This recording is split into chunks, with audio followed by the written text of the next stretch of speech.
six-figure remote deal sourcer strategy. So for those of you who've been following me on Facebook for a while, or if you're just a member of the free school group that I've created for deal sourcers, then you'll have a rough idea of what I'm going to cover today.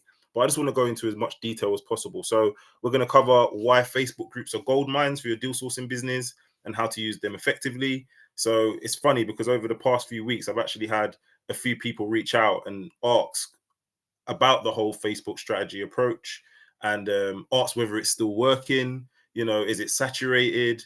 And I've just shown them examples of all of the newer members to the program, the guys that are working with me closely, that are selling deals within weeks of working with me, and they are using the exact same strategy. There's nothing different from what I'm showing you guys. They're still getting their clients from the free Facebook groups.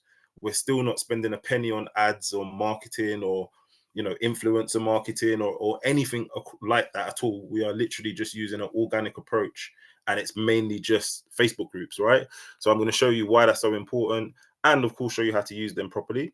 We're going to show you how to find high demand areas for rent to rent deals. So we focus mainly on rent to rent. It's the easiest strategy in terms of tying up those types of deals. Getting those deals completed literally only takes a couple of days, whereas every other deal that you're going to attempt to do will take you months usually, right? It can actually take more than months. It can take years if you get tied up into the wrong type of deal. So you want to focus on rent to rent deals because they're literally the easiest type of deals to transact. So what we like to do is figure out which areas are in the most demand from the investors that are going to buy the deals from us, and then we pick 1 to 3 of those areas to focus on. So I'm going to show you how to do that. I'm going to show you the power of having a qualified investor list and how pretty much how we've built ours and how you can build yours. And I'm actually going to actually ask you guys to get involved in a little exercise during the call so that you can actually start building your own list. At the end of the call, I'm going to do a giveaway for the person who finds the most investors. So the most investors respond to them. So I'm going to show you what to say to them, where to find them. And then by the end of the call, the person who's had the most messages back, I'm going to give them a little prize. So stay till the end. I'm also going to show you why having a network of co-sourcers and agents is so valuable. People really, really undervalue this. I don't know why, but I would say 99% of the people that work with me, their first couple of deals have been sold with other deal sources. So they've co-sourced on those deals. So it is really important that you have a network to kind of lean on when you're not getting your own deals directly. So I'm going to show you how to kind of build your own network. Talking about co-sources, we're also going to look at agents. I always explain to people that out of everybody that's involved in this business that you're going to work with, the people that probably have the best relationships with the landlords is going to be agents, of course, because they're advertising to agents every day. They're advertising to landlords every day. Landlords are walking into their offices every day. So it's actually quite crazy that people ignore relationships with agents, right? You can get a lot of opportunities just by having a good relationship with some of the local agents in the areas you're covering. So I'm going to show you how to do that as well. Let me just make sure I'm not missing anything. I saw a message pop up. Was trying to navigate my screen. Okay, no worries. No worries, Afana. Okay, and also we're going to go through why classified websites like Gumtree are the best places to find motivated landlords. We secure a lot of deals on places like Gumtree, Facebook Marketplace, Pre-Loved, The Loot, pretty much any website where a landlord can advertise the property themselves without having to go via an agent. You want to be taking full advantage of those avenues. So I'm going to show you how to do that as well. And lastly, how to operate this business 100% remotely. So no viewings, no meetings. Of course, if you'd like to go and have meetings and go to viewings, then of course you can go ahead, not a problem. But this is mainly for the people who, for whatever reason, would struggle to kind of drive up and down, going to viewings, meeting people, whether that's because you're starting whilst you've got a full-time job, which a lot of people that I've worked with have, or you've got children, so sometimes it's difficult to be, here, there, and everywhere. Whatever your responsibilities are, you can do this business because we've got literally every type of person you can think about in our program selling deals, from, like I said, people that are working 9 to 5s to full-time mums. The reason they're able to do that is because they can transact these deals without having to physically be there. So I'm going to show you how to do that as well. Okay, is everyone clear on that? Can everyone still hear me okay? Just give me a signal in the comment section, guys.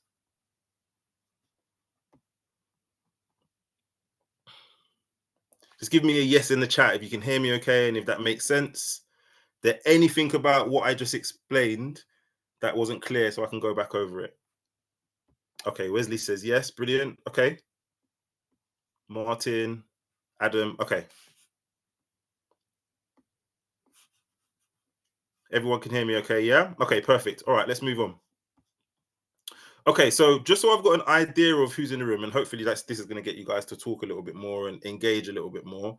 I just want to get an idea of where you're at with things in your deal sourcing business. Are you a complete newbie, or are you already selling deals, or are you someone who's maybe set up your company and is just trying to figure out what the next steps are? Just let me know in the chat, guys, what the situation is with your deal sourcing business at the moment, just so I've got an idea of who I'm speaking with today.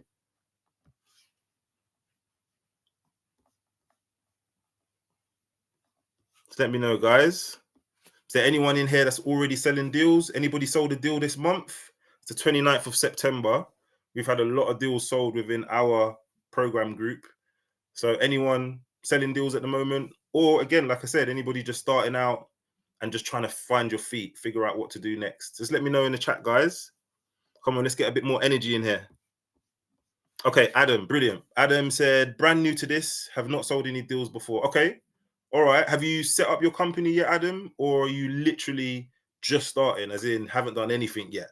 Just let me know in the chat. Wesley said, sourcing for 9 months, no deals yet. Okay, so been sourcing for 9 months, haven't sold any deals yet. Out of interest, Wesley, just let me know briefly. You don't have to go into great detail, but just briefly, why do you think that is? What is it that stopped you selling deals so far? Haven't got any buyers for the deals or can't find the deals? Just let me know briefly. Martin said not sold any deals as of yet. Okay, Martin, how long have you been in the business, Martin? Just let me know. Trust said already sold a couple of deals, looking to sell 10 in a month currently at 4. Brilliant. I think we've been speaking, haven't we, Trust, via the DMs in the school group. And yeah, I kind of already knew you sold 1 or 2 deals. So brilliant. Well done. Like I said, keep pushing, keep following the process. Adam said, haven't done anything yet, starting from scratch. Okay, cool. No problem. If you didn't know already, Adam, inside the free school group that I've created, which I would imagine you're a part of, there is a compliance checklist inside the resources tab. So that covers like setting up your company, getting yourself compliant, so you're all ready, all good to go. The price of actually setting up a company, I don't know if you guys knew this, but it was actually someone who told me on the last masterclass, and then I went and checked it out, and it was actually true. That it's £50 now to register a company. Don't know if you guys knew that. It used to be £12. I think it was even less than that at one point. So it just shows you, right? It's almost as though they're trying to stop people from kind of getting that independence and starting your own companies by bumping up the price over time. So get in whilst you can. Get that company registered whilst you can. Okay. Wesley said buyers and investors lacking. Okay. Okay. We're gonna cover that today in detail, Wesley. And just on that point, guys, your investor list is the backbone of your business. So, I mean, I'll be honest with you, most sources that I speak to that are struggling to sell, the reason why is because their list isn't strong enough or they don't have a list at all, right? And you have to get that sorted. Like I always explain to people that the value in your deal sourcing business is in the list. It's not in the deals, which is where you'll find most people put their attention, funnily enough, because the deals will just come and go. They're going to slip through your fingers like quicksand, right? You don't move forward on what you've proposed to that landlord or the agent quick enough, they're gone. The relationship's gone, the deal's gone, and that's that. Whereas with an investor, they'll hang around forever, right? You could literally not speak to your investor for months and months, come back and they're still looking, and then they'll buy a deal for you in a couple of days. We've literally I just uploaded a video in the group. Some of you guys might have watched it, where I done a follow-up call session with one of the mentees in the program, Shaf. He's just come back after being away for about 5 months. So he hasn't spoken to his investors for almost half a year when you look at it. And he was worried that no one would be looking anymore, right? Haven't spoken to them. Are they even still looking? But I done the follow-up calls for him, and only called about maybe 6 people. And the ones that answered the phone, they were all still looking. And actually, one of them I spoke to is a big block deal investor. So he's not looking for individual units. He's trying to take on big, large blocks where the fees that he's paying us is like £10,000 plus. And this is someone that my client hasn't spoken to in like 6 months, right? So have to get the list right, guys. Have to. Very, very important. So I'm going to cover that for you in more detail, Wesley, as we go through. Adam said, where can I find the compliance checklist? It's in the resources tab. So when you go in the group, you've got the community tab, then you've got the classroom tab where all the courses are that I've given you guys for free, like the masterclass replays and things like that. And then the next tab is the calendar. Actually, sorry, it's not even in that row of tabs. So that's the top row of tabs. At the bottom, underneath where you write things in the community tab, you'll see the wins tab and the resources tab, and it's just in there. Okay, just have a quick look through. If you're struggling to find it, let me know after the call, and then I can just tag you in it. Might make it a little bit easier. Okay, perfect. Martin said 2 years in property, but fairly new to deal sourcing. Okay, good. So you've got some experience, Martin. That always helps. Everyone that I work with that, yes, they might not be involved in rent to rent, or they might not be involved in deal sourcing, but they've been involved in property just in whatever capacity. Usually they've got a little bit of a head start because they've been in the business already. They're used to speaking to people, landlords, agents, investors, whoever it is. So they usually kind of pick this up really, really quickly. So hopefully you'll find this valuable today. Oh, you found it, Adam. Okay, perfect. Brilliant. Top man. All right. Cool. Let's keep moving, guys. All right, I've got one more question for you before we get into the actual strategy. So, again, I've just from what you guys have told me, I think there's kind of like a similar amount of experience in the room. Most of you have either not started yet, you're brand new, or you're kind of like in the business but haven't sold a deal yet. I think there's only one person so far that's actually sold some deals, which is good. But we're going to cover this today, and by the end of this call, you're going to know exactly what to do to move forward. So just tell me a little bit about the plans for your deal sourcing business. All right. So how would you like that business to look in the future? I'm going to show you like some examples as we work our way through the call, which might be very similar to what your goals are. But I'd like to know just from your own plans, what would you like the future of your sourcing business to look like? Are you okay with just making, a couple of grand a month from it, just enough to kind of like get you by and, similar level as if you had a job? Or are you looking to crush it and be making, kind of six figures a year, 10,000 pounds plus a month, like some of the guys that you're going to see in a minute? Let me know in the chat. It will be really good to see.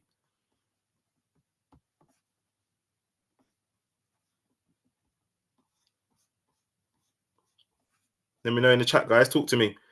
What's the plans? Okay, minimum 2 deals a month to replace my 9 to 5. Okay, so 2 deals a month, you'll be making 6 grand a month if you were selling them directly to the investors on your list. So I don't know what you're earning at the moment in your 9 to 5, but if it's if 6 grand is significantly higher than that, then yeah. And by the way, 2 deals a month is very realistic, very realistic. Like you could do that with ease, to be honest with you, and of course not have to put in nearly as much time as you're putting into your 9 to 5.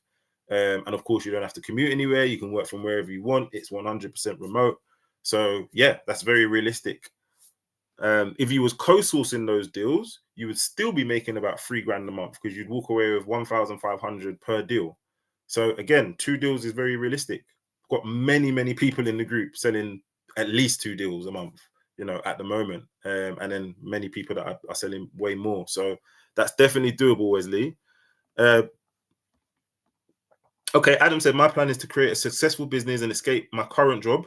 I would like to create my own portfolio of rent to SA deals or HMOs to replace my job, and I can then focus on more deals to source and potentially myself. Yeah, exactly. And that, to be honest, I would imagine that kind of should be where everyone's head is. Sourcing is kind of like your way to get that capital to start building that portfolio, which a lot of the guys in the group, by the way, have done. We have so many people in the group who have now started building their portfolios, and they use the money that they've made from sourcing. It's not money from their jobs or things like that. They've come into this, they've started making these large chunks of money from selling these deals, and then they reinvested it into their own deals. And because they now know how to source their own deals as well, they've got a network, they're having conversations with landlords regularly, they've got relationships with agents. So deals are now coming their way, whether or not they're having to pay that 3K, to another sourcer. They know they can go out there and find the deal whenever they want. So it's really, really powerful. So yeah, Adam, definitely on the right path, mate. Looking in the right direction. Okay, guys. Anybody else? Anyone else got any big goals, small goals? Anything you're working towards with your deal sourcing business? It would be good to know because, again, like I said, you know, when Wesley says 2 deals a month, I look at that and I say, look, that's so realistic. You could do that without, you know, without even doing too much, to be honest with you, you know. So it's nice to know that people are being realistic. But then I say that knowing that there's people that are selling 4 or 5 deals a month, which is, you know, £10,000 plus a month, and that's realistic as well, you know. So it is good to hear what you guys are thinking. Okay, all right, nobody else. Let's keep going. I can see we've got some people that have joined late. Don't worry, this is being recorded, so you can always catch up on it afterwards. But at the moment, I'm just kind of going through where everyone's at. So as I said, you know, today I'm going to give away as much or as many valuable slash actionable steps as I possibly can. I want you to leave this call knowing exactly what to do moving forward. So, you know, sometimes you go on a masterclass or a webinar and you're just kind of like filled with all this info, but you don't actually know what to do next. You know, it's kind of like, okay, I understand what you're supposed to do, but in terms of actually implementing this, I have no idea what I'm supposed to do or how I'm supposed to do it. So I want to make sure that when we leave this call, you're super clear on that. Okay, is everybody clear on that? Can everyone still hear me? Okay, everyone can see the screen. Hey, Miriam, I can see Miriam's in the room. Miriam's actually one of my clients, one of my superstar clients. Everyone can hear me and see me okay? Well, doesn't necessarily matter if you can see me, but can see the screen. Okay, perfect. Thank you, Wesley. All right. So please note, and I'm actually glad that Miriam's in the room because maybe I might get her on if she's free to have a quick chat. But please note, this is the exact same strategy my clients are using. Clients like Miriam is a prime example, using to make £1,500 to £3,000 per rent-to-rent deal within a matter of days right now. So we're not talking about a strategy that worked 5 years ago, 10 years ago. We're talking about a strategy that people are literally using right now, as in we've been selling deals this week, right? So this is real. I've got multiple clients making £10,000 per month just by following the methods I'm about to give you guys. Like I said, Miriam's actually a good example of them. Here's a few examples though. So, and I'm going to kind of rush through these quickly because I've covered some of them in other videos already. But just in short, we can speak about my client Denise, who actually only joined the program 2 months ago. And she made £3,000 in 3 days and £5,500 in 30 minutes shortly after. This was only about 2 weeks ago, a week or so ago. She made £5,000 in like half an hour. Absolutely ridiculous. Again, she found the investors in free Facebook groups. So what I'm going to walk you guys through today is basically a strategy where you don't have to put anything in monetary wise. It is just a case of putting some time and effort in, not even too much time, to be honest with you, but a little bit of time and effort. And you can put this all together, put the pieces of the puzzle together and be getting results like this. Denise didn't have to spend a penny to find the investor. She didn't have to spend a penny to find the deal or secure the deal. She literally just orchestrated all of this just with communication more than anything, and was able to bank, what's that, £8,500 in less than 2 months of working with me. So absolutely crazy, really powerful. You can see here, you know, this is where she made the 3K in a bag in 3 days. Beautiful morning. This is where the 3K being paid to her bank account. And then the other day, it was on a Sunday. Yeah, so 2 deals in 31 minutes. And you can see her payments coming in there, 2,500 for a serviced accommodation and 3,000 for another deal here. So 2 deals, same day, half an hour, absolutely crazy. My client Mahen, who actually joined a similar time to Denise as it goes. So actually they both kind of hit the ground running as soon as they joined, but managed to sell his first deal to an investor that he found in a free Facebook group as well within 3 weeks, just under 3 weeks, and made £3,000. Again, you can see here, morning Gary, investors paid, first milestone achieved. He was super happy. Similar to some of you guys that mentioned that you've kind of started, but you haven't sold a deal yet. Mahin was similar. You know, he had kind of started, but didn't actually get round to selling a deal and actually tasting that money, right? Tasting that sourcing fee. So super excited. Really, really good. Milani is another one as well. Sold a rent-to-rent deal to an investor he found in a free Facebook group within 1 week. It took him only 1 week to get that deal done. Less than 1 week, I think. £2,500 in the bank. Absolutely smashed it.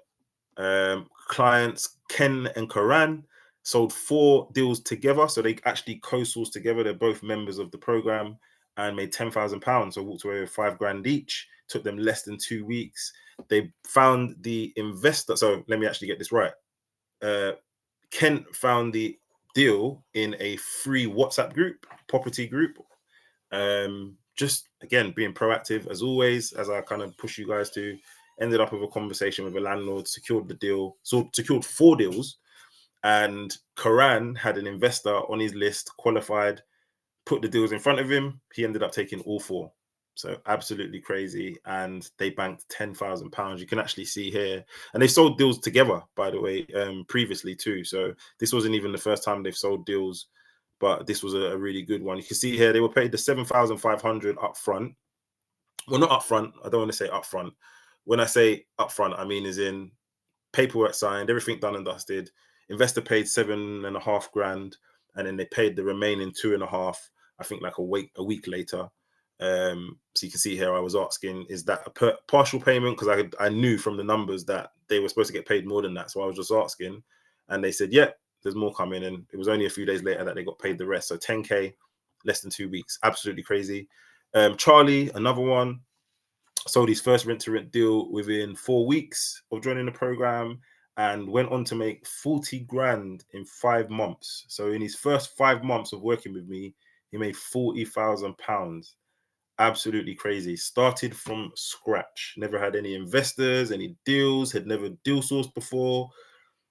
Literally started from scratch. And then, crazy, absolutely crazy. Still smashing it today, still hitting those 10K months. You can see here, this was one of the months where he was kind of like saying, yeah, it's pretty normal now. I said, oh, that's got to be another 10K month surely. And he said, yes, mate, normal month. To be honest, I sold 4 in the past 7 days, and we're selling our deals for £3,000 each. As I said, at a bare minimum, you'll walk away with £1,500 if you're co-sourcing it. So you do the maths. If he's selling 4 in a week, that's good money.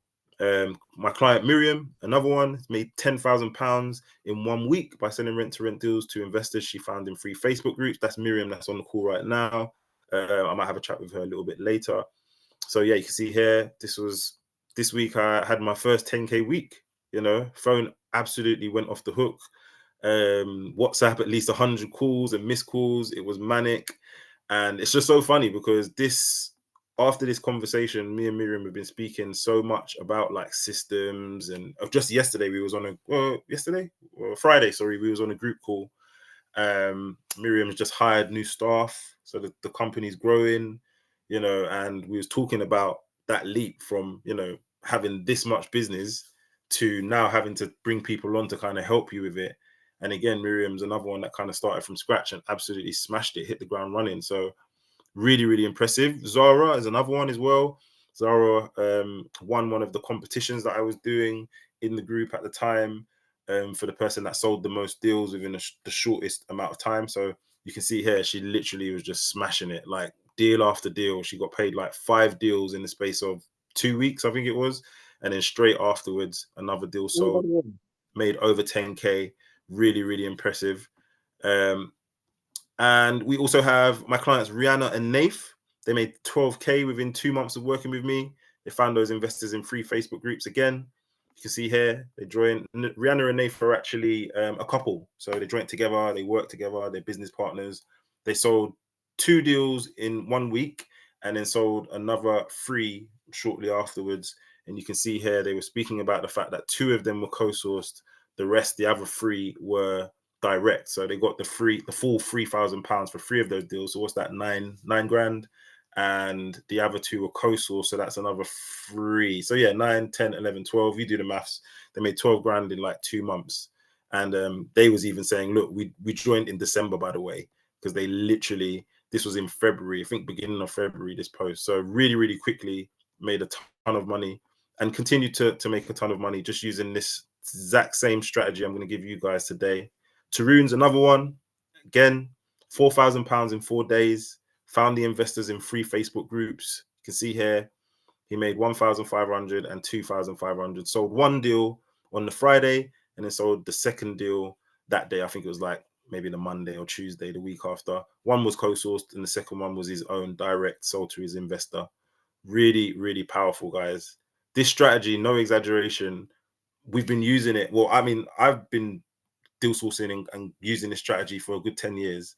But these guys, for the past 3 years, consistently have just been knocking it out of the park. We've got Harry, he's another client here, broke the record in the group, sold, well, actually, I've just realized actually his record's actually been broken by Denise, who sold those 2 deals in 30 minutes and was paid 5,500. But prior to that, Harry actually held the record for selling a deal within 2 hours of receiving it and being paid. This was an investor on his list, qualified, found him in a free Facebook group, and he had actually purchased 1 or 2 deals from him prior to Harry beating this record, or I suppose actually creating this record.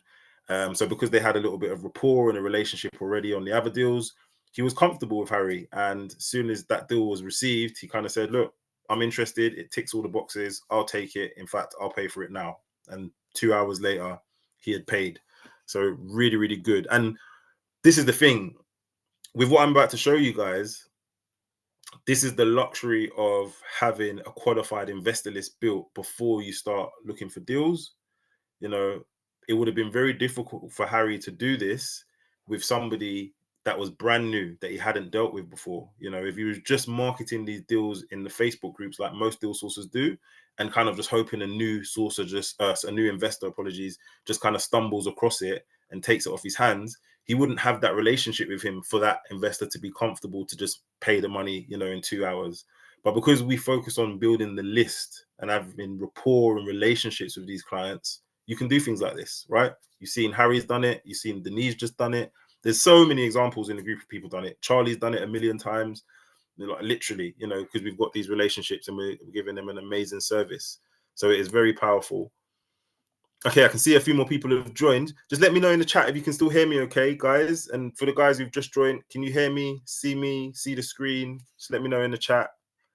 Just want to make sure everyone can see nice and clearly. We'll keep going.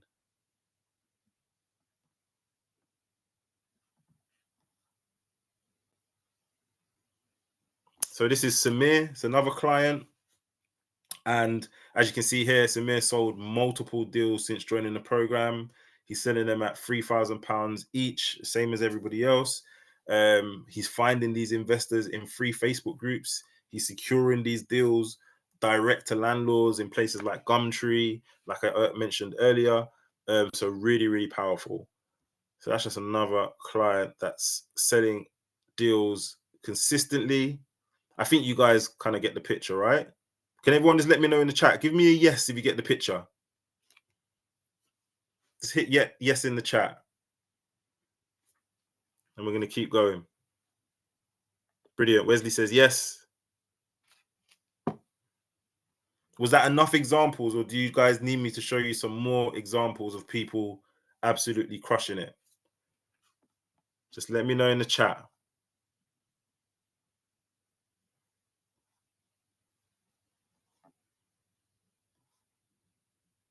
Okay. Let's take a quick look at the funnel that we're using. So, of course, I don't want to just kind of show you examples of people making money. I'd like to give you an idea of how we're doing it. And then what I'm also going to do is I'm going to walk you through each stage in a little more detail further down. But just in short, from a kind of like a bird's eye view, and for those of you who have watched the 6 foundations video that I put inside the school group not too long ago, where I broke down the 6 foundations that you need to put in place to make sure that your business is making at least £10,000 per month. Those are the foundations that those guys above have laid to be able to get those results, right? So you can see here, if we look down here where I've got foundations, we start off with the free Facebook groups. And like I mentioned to you guys earlier, Facebook groups are literally gold mines. Once you understand how to navigate them properly, of course. You know, you can't just join the Facebook group and expect results to just happen out of thin air. You've got to be in those groups, making the most of them, leveraging them the right way, right? So I'm going to walk you through shortly why they are so valuable and kind of how you can make the most of them, right? But that's the first foundation that you should be laying. You should be in as many free Facebook groups. And just to be a little bit more specific, you should be in as many free rent-to-rent Facebook groups as possible. And that's because we're obviously focusing on rent-to-rent deals. Just to put that in context, I'm in over 120 rent-to-rent Facebook groups right now, as of today. And the funny thing is, when I kind of like go into Facebook and check in the group section, like when I'm doing exercises with the mentees, there's always another 50 or 60 new groups that have popped up that I'm not even in, literally, and I'm in over 100. So that just tells you how important it is to be in these groups, and it also shows you how much of a community there is in terms of rent to rent on Facebook. I'll go into more detail about that in a while, but very important to be in these groups so you can make use of the members that are in them and also the data, right? So the first thing is to join all the Facebook groups. I'll show you how shortly. The second foundation is high demand areas. So what you'll notice is usually when you speak to a deal sourcer about their strategy, they are covering any area. There isn't really I'm focusing on this area or this is my patch. It's usually kind of wherever there's a deal, I'll do it, right? So there isn't really any focus. And I found that actually operating that way, you end up just running around like a headless chicken. That's pretty much what I was doing at the start. I was just trying to do a deal anywhere, and it was just difficult because how can I build a solid investor list in every city in the UK by myself? It's almost impossible, right? Even with a big team, it will be a really big task. Whereas if I try and build a solid list in one area or two or three maximum, it's much easier. And actually, I can be a little bit more tunnel vision on it. But we'll go into that in more detail shortly. But second foundation is, of course, picking your high demand areas so that you're not just kind of dealing with areas where nothing's going on. We're dealing with areas where we know there are investors looking for these deals, right? The third foundation is qualified investor list. For me, this is the backbone of your deal sourcing business. I'm sure I mentioned it earlier. Without investors, you can't sell deals. That's it. You can have all the deals that you want, but if there's no buyers taking them on, the landlord's just going to get impatient and change their mind anyway, or go with another offer, or the agent goes with another offer.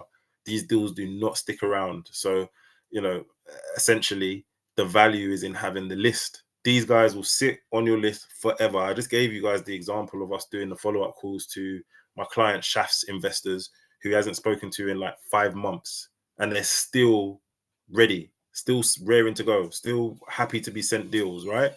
So very, very important to get the qualified investor list built, nurtured, and we'll go into more detail about that shortly. But that's the third foundation. Fourth foundation is your network.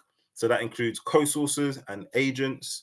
I always say to start off by building your co-sourcing network first before the agents, just because getting deals from co-sources is the easiest path to getting that first deal sold. They've already got the deal secured. They've already spoken with the landlord, got the landlord to say yes. They've done the back and forth already. The deal's packaged.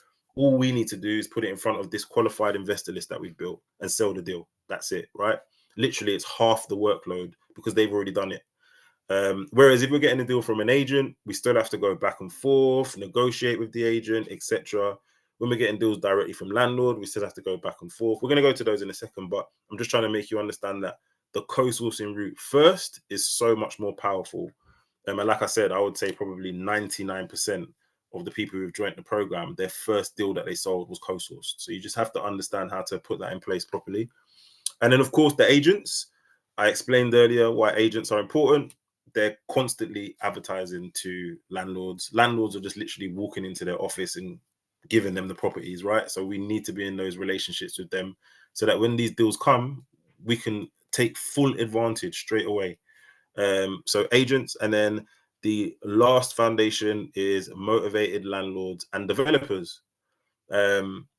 Again, we're finding these motivated landlords and developers actually on classified websites like Gumtree, Facebook Marketplace, places like that. We'll go into that in a bit more detail later. But we want to be having those positive conversations with them and securing deals directly. So when you get a deal directly from a landlord or from a developer and you sell it straight to your investor with no co-sourcer involved, you walk away with that full fee. So as much as I'm telling you the first path you should go down to get deals is from sources, that's more about the time element, because you'll be able to get a deal done really, really quickly. The place that you're going to make the most money is going to be when you're working directly with the landlords and selling the deals straight to the investors on your list. So we have to have all of these foundations in place to put all the pieces of the puzzle together. And this is literally what the guys above that I've just shown you and hundreds of others. We've got almost 200. I was just counting the other day. We've got almost 200 examples of our clients selling deals for 1,500 to 3,000 within days, right? So this works and it's still working right now. So that's the foundations that you need to lay initially, right? So that's the little bit of groundwork you have to do at first to kind of put things in place to be able to make the money, to be able to get a deal sent to you quickly and sell it quickly, right? So the process that you have to follow, which you can see here. So if we see, oh, Steve said, I can't see the screen, but can hear. Okay. Is anybody else having trouble? Thank you, Steve. Let me make sure everyone can see. Can everyone see the screen? Just let me know in the chat, guys. Steve said he can't see the screen, but he can hear me. Wesley can see the screen. Anybody else having trouble? Steve, an idea. If you're looking for everyone, actually, if you're watching this on your phone, you might be better off turning your phone sideways so it opens it up like full screen. And then you should be able to see it. If you're watching it on your phone, like, you know, straight, then it might look a little bit weird, or you might not be able to fully see the whiteboard. So just turn your phone to the side. If you're not doing it that way and you're watching on your laptop or computer and you can't see the screen, then yeah, I think someone just suggested it. Just come out of the room and come back in and it should be fine, because I can see it fine on my side. It doesn't seem to be having any issues. And I'm seeing the other guys are saying they can see it. So yeah, just leave and come back in when you get a second, Steve. Okay. All right. Perfect. Cool. So the process, guys. And Steve, like I said, this is being recorded. So if you miss anything, don't worry. You can watch it straight after. So the process, guys. So we start off with. Okay. So let's kind of like talk hypothetically, right? So we've joined all the Facebook groups that we need to. And like I said, I'm going to go into that in a little bit more detail in a second. But just looking from the outside, we've joined all the groups. So now we have access to all the data. We have access to the investors, the co-sourcers, the agents, even the landlords that are in these groups. Once you know where to look and what to type in and how to navigate the groups, all of those people are in those groups, right? So we're in those groups now. We have access to that. These are free groups, by the way. So we've accessed all of this data, valuable information for free. Next, we have picked our areas using the data that we found inside the group so we can see which areas are in the most demand, getting the most engagement. People are reaching out, expressing interest in those areas. We can see it clear as day in these groups. So it allows us to pick the areas that we're going to focus on moving forward. Then we use those groups to build a qualified investor list. So we can actually go back into those groups, and the people that are actually looking for these deals are sitting in those groups waiting to be contacted, if you know where to look, right? Which I'm going to go over in a second. So we've built our qualified investor list now. So now that we've got the investors, we need to be sending them deals. And like I said to you guys, quickest way to get some deals is to build a network of a network of co-sourcers. Apologies. Right? So we build that network of co-sourcers, then we build a network of agents. So now we've got deals coming in from co-sourcers ready to be sold quickly. We've got agents sending us leads, right? This landlord's open to a company renting the property.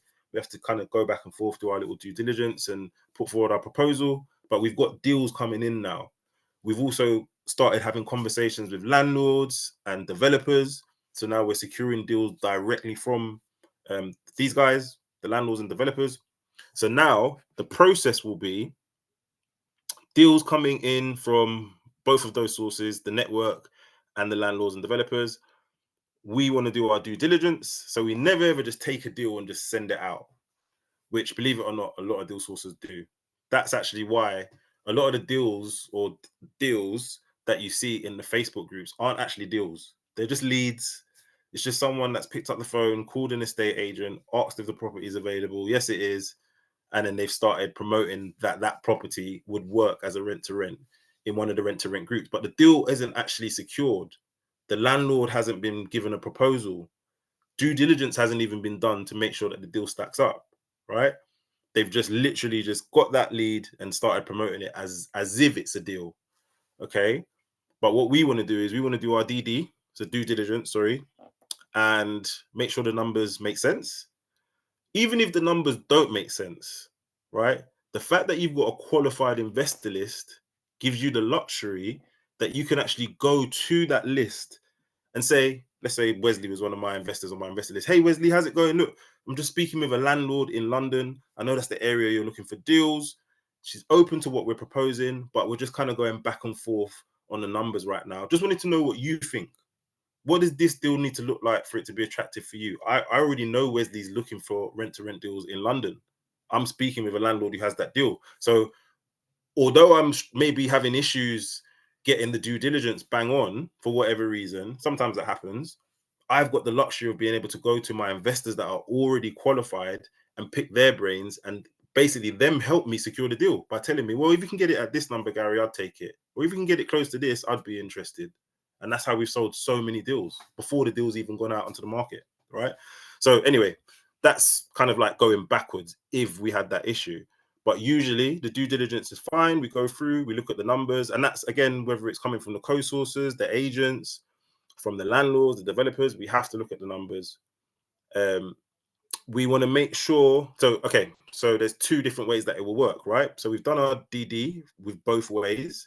With the network, because they've already secured the deal, it's their deal. All we want to do is kind of check that it's been secured properly and it's actually 100% deliverable. So we want to see, has heads of terms been signed, or is there something in writing that confirms the landlord's happy with what we're proposing, and everything's been confirmed, nothing's being prohibited on the lease or on the mortgage or on the insurance. Just doing those necessary checks, and if they are, great, the deal's secured, right? But we haven't secured that deal directly from the landlord, so there's only so much we can do. We have to kind of lean on the agent or the co-sourcer that we've got the deal from to get all of that information. Whereas when we're getting the deal directly from the landlord or the developer, we're direct, so we can get all of that information, right? So you can see here due diligence, and once we've got everything that we need and we've checked the numbers and we've confirmed that everything can go ahead legally without any issues, then we put forward the proposal. And once the proposal has been agreed, so the landlord's happy with what we're proposing, then we get our heads of terms signed, right? So you notice that part of the process with the sources or the network is missed out because we're not direct. So we can't really put the proposal to that landlord because it's already done, right? So again, that is the reason why this part of the process is a lot quicker than going direct, okay? So anyway, once we've got the heads of terms signed, we're happy, the deal's secured formally in writing. A lot of sources forget to do that and end up in problems later on. For me, it's a big thing. I need things in black and white so that if anything does go wrong, or if landlord changes their mind and tries to pretend that, that's not what was discussed initially, we always have this in writing, right? Via email, from their email to my email, everything is done in writing. So now we've got the deal secured, right? And by the way, this little process that I've just discussed with you, it can be done very quickly. It doesn't take long at all to check numbers. Go on Airbnb or AirDNA or spareroom.com, right? These are very, very quick exercises. So that's all you need to do to check those out. You can have that done in a couple of hours, in less than an hour, to be honest, if you know what you're doing. So the deal's secured now, right? So now continuing, oh, 1 second, somebody is moving the presentation. Please, guys, don't move the presentation. I'm not sure how you're even doing that because I'm sure I put the setting on so that nobody could change it, but for some reason you can. So please just try not to move it around just to make it easy. Okay, so deal is secured, as we can see here. So moving around the process, we send the deal to the qualified investor list and we send it either via WhatsApp, text, or email. To be honest with you, I couldn't really care less how you send it. It's not that important. The most important part of that part of the process is going to actually be the follow-up calls, right? If you was to ask me, Gary, what would make more sense, or what would you do if you could only pick one? Would you send the deal to your investor list in writing via email, text, etc., or would you just phone them? I would always phone them. And the reason being, and for those of you who've seen like the replays and stuff like that I've put out there, I do follow-up call sessions for the mentees, right? So they send the deal out, and the next day, 24, 48 hours, I will get on the call, on the phone, and start calling all of their investors. Because maybe if they've sent the deal to 10 investors, for example, they might only get a response from one, maybe two, right? And usually a sourcer will assume that that means, well, the rest of the people on the list aren't interested or they're not serious. But actually, what I found from getting on the phone and literally speaking, calling every single one of them, myself personally, is that one, usually they haven't even seen the deal. So they're, Gary, apologies, I didn't even see that message. Didn't even see the deal, right? Or two, they saw it, but they were just so busy or they got distracted or something else happened why they didn't get a chance to come back to that person. Because look, at the end of the day, we're sending them a rent-to-rent deal, right? And yes, as much as I'm sure they want to take the deal on and add to their portfolio and make money, this probably isn't top of their priorities at that time, right? They might have other things going on, just real life things, right? So it's just very easy for someone to miss that message or forget to come back to you. And that's where loads of sources leave money on the table and we come and just scrape it all up. Because we just get on the phone. And again, I'll use Wesley. Sorry, I keep using you, Wesley, but we'll use Wesley as an example. If Wesley's one of my investors, I send the deal out, however, text, email, WhatsApp. The next day, if Wesley hasn't messaged me back to say, hey, seen it, not interested or whatever the situation, I call him. And when I get him on the phone, I'm going to ask a couple of things. So first thing, the reason I'm calling is just to make sure you've seen the 2 rent-to-rent deals in London that I sent yesterday. Did you see those? So of course he's going to tell me, oh, Gary, I didn't see them. Okay, no problem. Look, I'm going to send them to you again. Do you use WhatsApp? Yeah, I use WhatsApp. Okay, great. I'm going to send them to you on WhatsApp. But while I've got you here, it will literally take 1 second. I just want to quickly tell you about these deals, right? It's just 2 rent to essays, 2-bed, blah, blah, blah, parking, da, da, da. Landlord wants this. Like, I'm going to just kind of chuck it all at him really quickly. Does that even sound like something you'd be interested in? So I'm not trying to sell it on the call to him right now because I've still got to send him the information again. But what I'm trying to do is get his attention, point his attention towards the deal, and of course generate some interest. Find out, is there even the type of deal you'd be interested in before I've even sent him the information. And he's going to tell me, he's like, oh, actually, £1,000 per month. Okay, yeah, sounds interesting, send me more info, right? And now I can make a note. Okay, send this guy that information again and come back to him. The problem is most deal sources would send that deal out, get that response by 1 or 2 people, and they don't pick up the phone and call anybody else. And if that 1 or 2 people that responded don't take the deal, they just leave the deal. Okay, that's a deal that's not going to sell. On to the next one. And I see it time and time and time again that sources are just leaving money on the table. I can show you so many examples of the guys in the group that we've literally gone from them thinking, I've sent this deal out, nobody's interested, to no, let's get them on the phone and see what's going on. And now they've got viewings. The next minute they've got offers. The next minute it's a sale. Next minute the money's in the bank. And I'm like, look at that. The only difference was that you picked up the phone and called them. Whereas if you just assumed they wasn't interested, that is the same person that was sitting on your list. They didn't respond to you, but they've ended up taking the deal. So the follow-up call is super, super important, right? So like I said, if I had a choice out of sending it in writing or just picking up the phone and calling, of course, in real life, you can do both. But I'm saying if we only had one choice, I'm always going to pick up the phone because there's so much power in getting that person on the phone, having their attention right there and then, being able to tell them about the deal, answer any objections, find out what they think, even book them in for reviewing. Okay, great, you're interested. When are you free? When can I get you in to come and see it? You can't really do that always when you're having a conversation in writing, right? So very important to do the follow-up calls. So, and just quickly, in short, everybody understand that? I know I might have been speaking a bit fast. Did everyone get that? Does that make sense? Do you understand why we pick up the phone and call them rather than just sending the deal in writing and leaving it? Just give me a yes in the chat if that makes sense. Brilliant. Wesley says yes. Adam said yes. Okay. Let me know, guys. Give me a yes.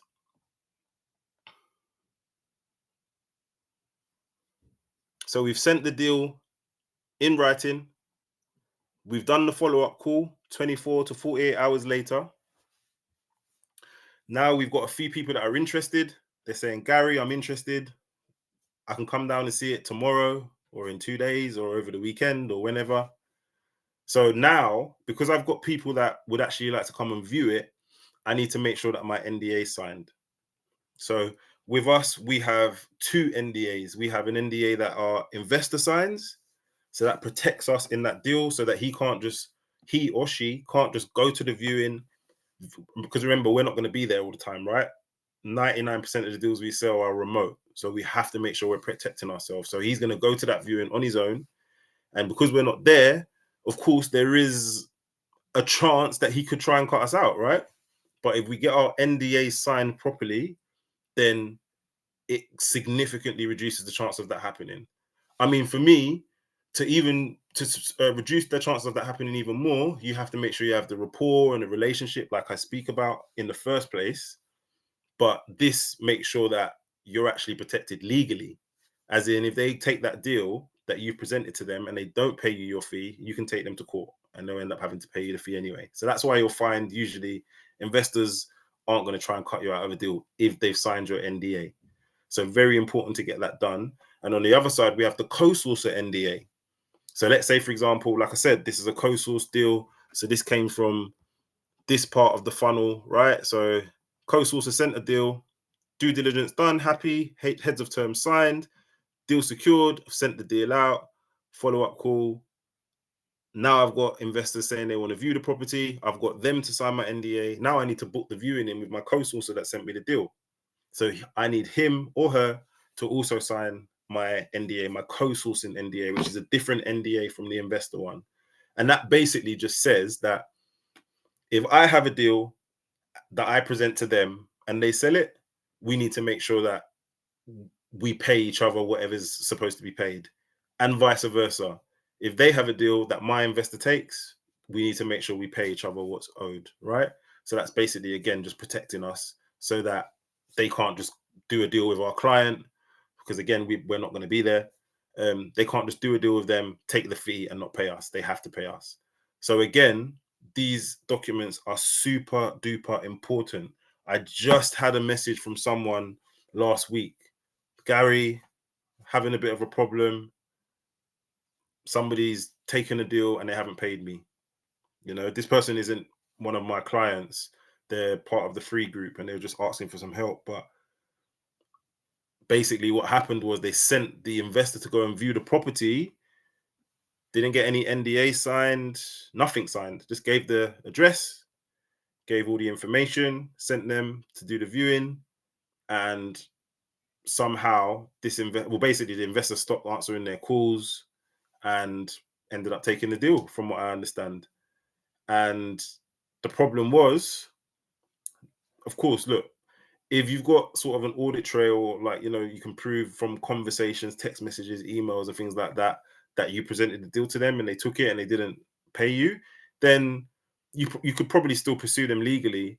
But I think without having that NDA signed with them, your case is a lot weaker, right? So it's very, very important to make sure that's done. But in this situation, that person didn't get their NDA signed. So as much as I was advising them on what they could do next, it was kind of upsetting, because it's like, we know that your case isn't as strong as it could have been if you just got them to sign your NDA at the start, like I always advise, right? So you've kind of given them a little bit more power, because, you know, they could turn around and say, well, we never agreed on a fee. We never agreed this. We never agreed that, right? I never knew that you charge a fee for this. I just thought you was giving it to me, you know? As crazy as that probably sounds, when someone's trying to get out of something, they'll come up with any story. But if you sign the NDA where the clauses clearly state what is to happen if you take a deal on, then you'll not have a leg to stand on. You'll find it very difficult to beat us as sources. The investors will find it difficult to beat us if we took them to court. So really, really important. And I know I spent a little bit of time on that, but I just want to stress how important that is so that you guys know you've got to be protected. Keep yourself protected in these deals so that you're always paid. So NDAs are all signed, co-sources signed, investors signed, right?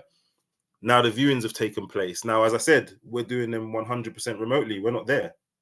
So we have to orchestrate this from wherever we are. So it's just about communication. Communication is key, making sure that it's firstly, of course, booked in the first place. So co-sourcer is clear on what day and time. They've confirmed it with the landlord or the agent, whoever's going to be giving access to the investor. That's all been confirmed.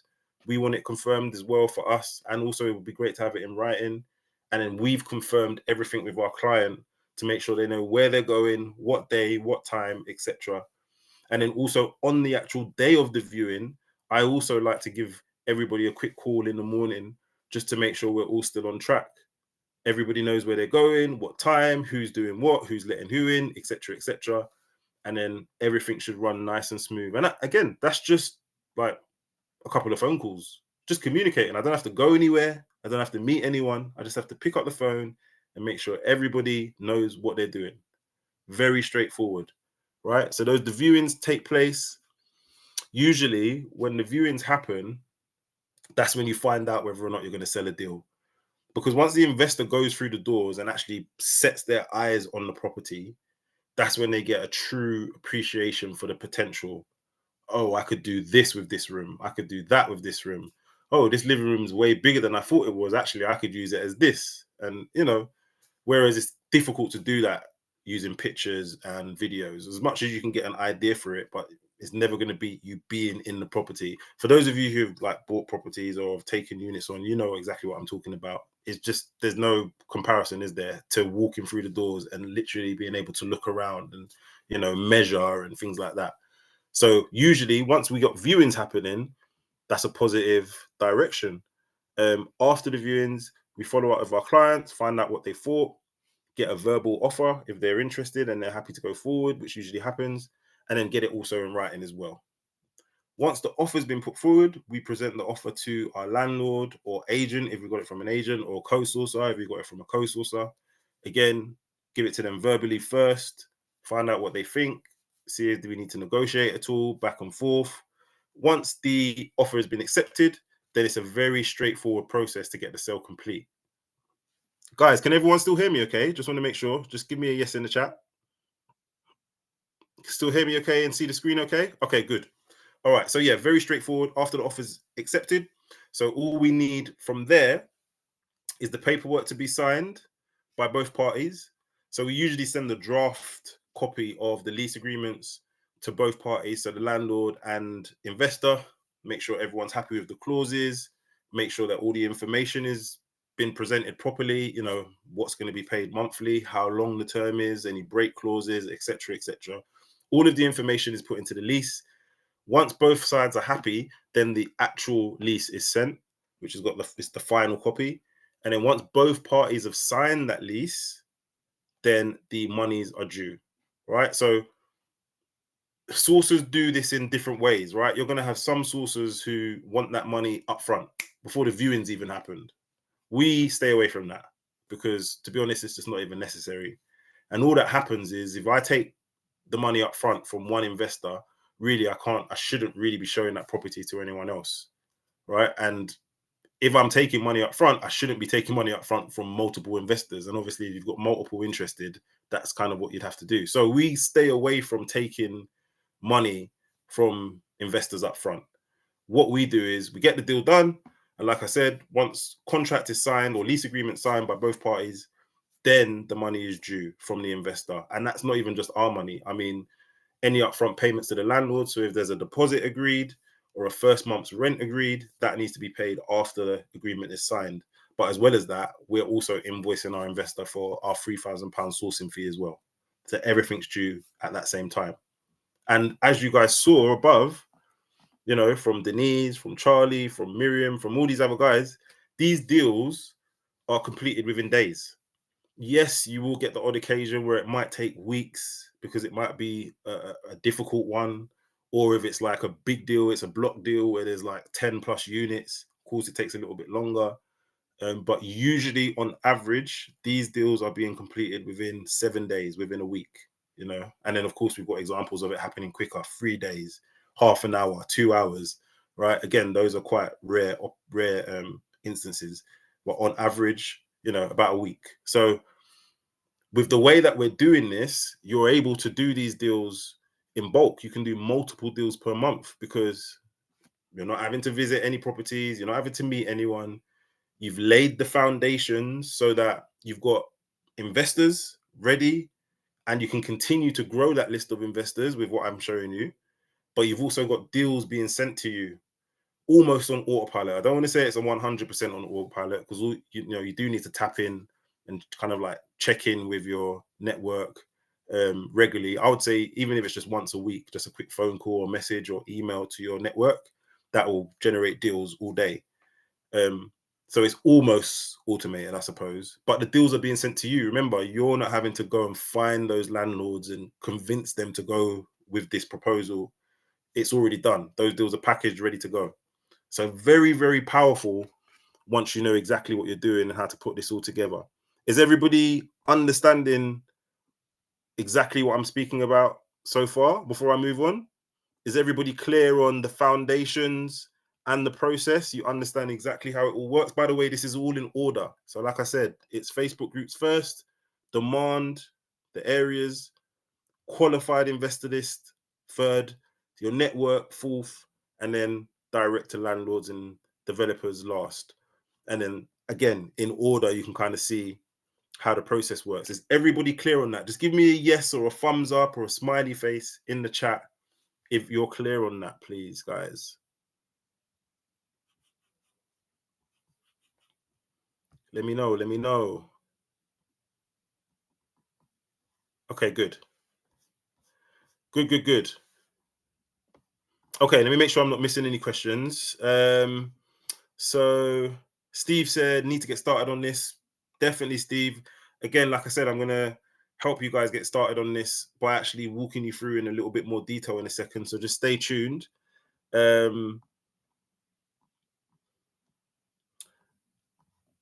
And Americo, hey Americo said, how does the NDA work to get signed? So we get them to sign it using DocuSign or any e-signature platform. So you just upload your document to that platform. I use DocuSign, so I upload it to DocuSign, and then I can send it to whoever I need to sign it, and they sign it. And then once it's signed on their side, my signature is already on there, so it signs it, and then the document's complete. So you can use an e-signature website. So again, you don't have to meet anyone in person. You don't have to send anything in the post, or everything can be done like that. That's the reason why these deals are able to be done within like a day or hours, as you've seen with some of the guys. Because imagine you had to like physically go and get these things signed, right? That would be a nightmare. I doubt you'd get much done at all. But you can get this stuff done online now. So yeah, very, very, very straightforward. Is that what you're asking? Is that what you mean, America? Okay, cool. Yeah. All right, perfect. Let's go a little further down and go into a little bit more detail. If there's any more questions, guys, by the way, as I'm working my way through, feel free to just fire away in the chat. I'm going to keep stopping and going back to the chat to make sure I don't miss anything. And then at the end, I'll open the floor and we'll do a proper Q&A. But just as I'm going through, just fire away. Okay, so let's go through each of those foundations and like the process just in general in a little bit more detail. And I want to show you some examples whilst I'm here. So the first one, like I said, is the Facebook groups. Let me zoom in on this a little bit more. Can everyone see that? Is that a little bit clearer? So you can see number one, Facebook groups, and you can see the example of this, the screenshot of one of the groups. Can everyone see that? Just give me a yes or a thumbs up if you can see that in the chat.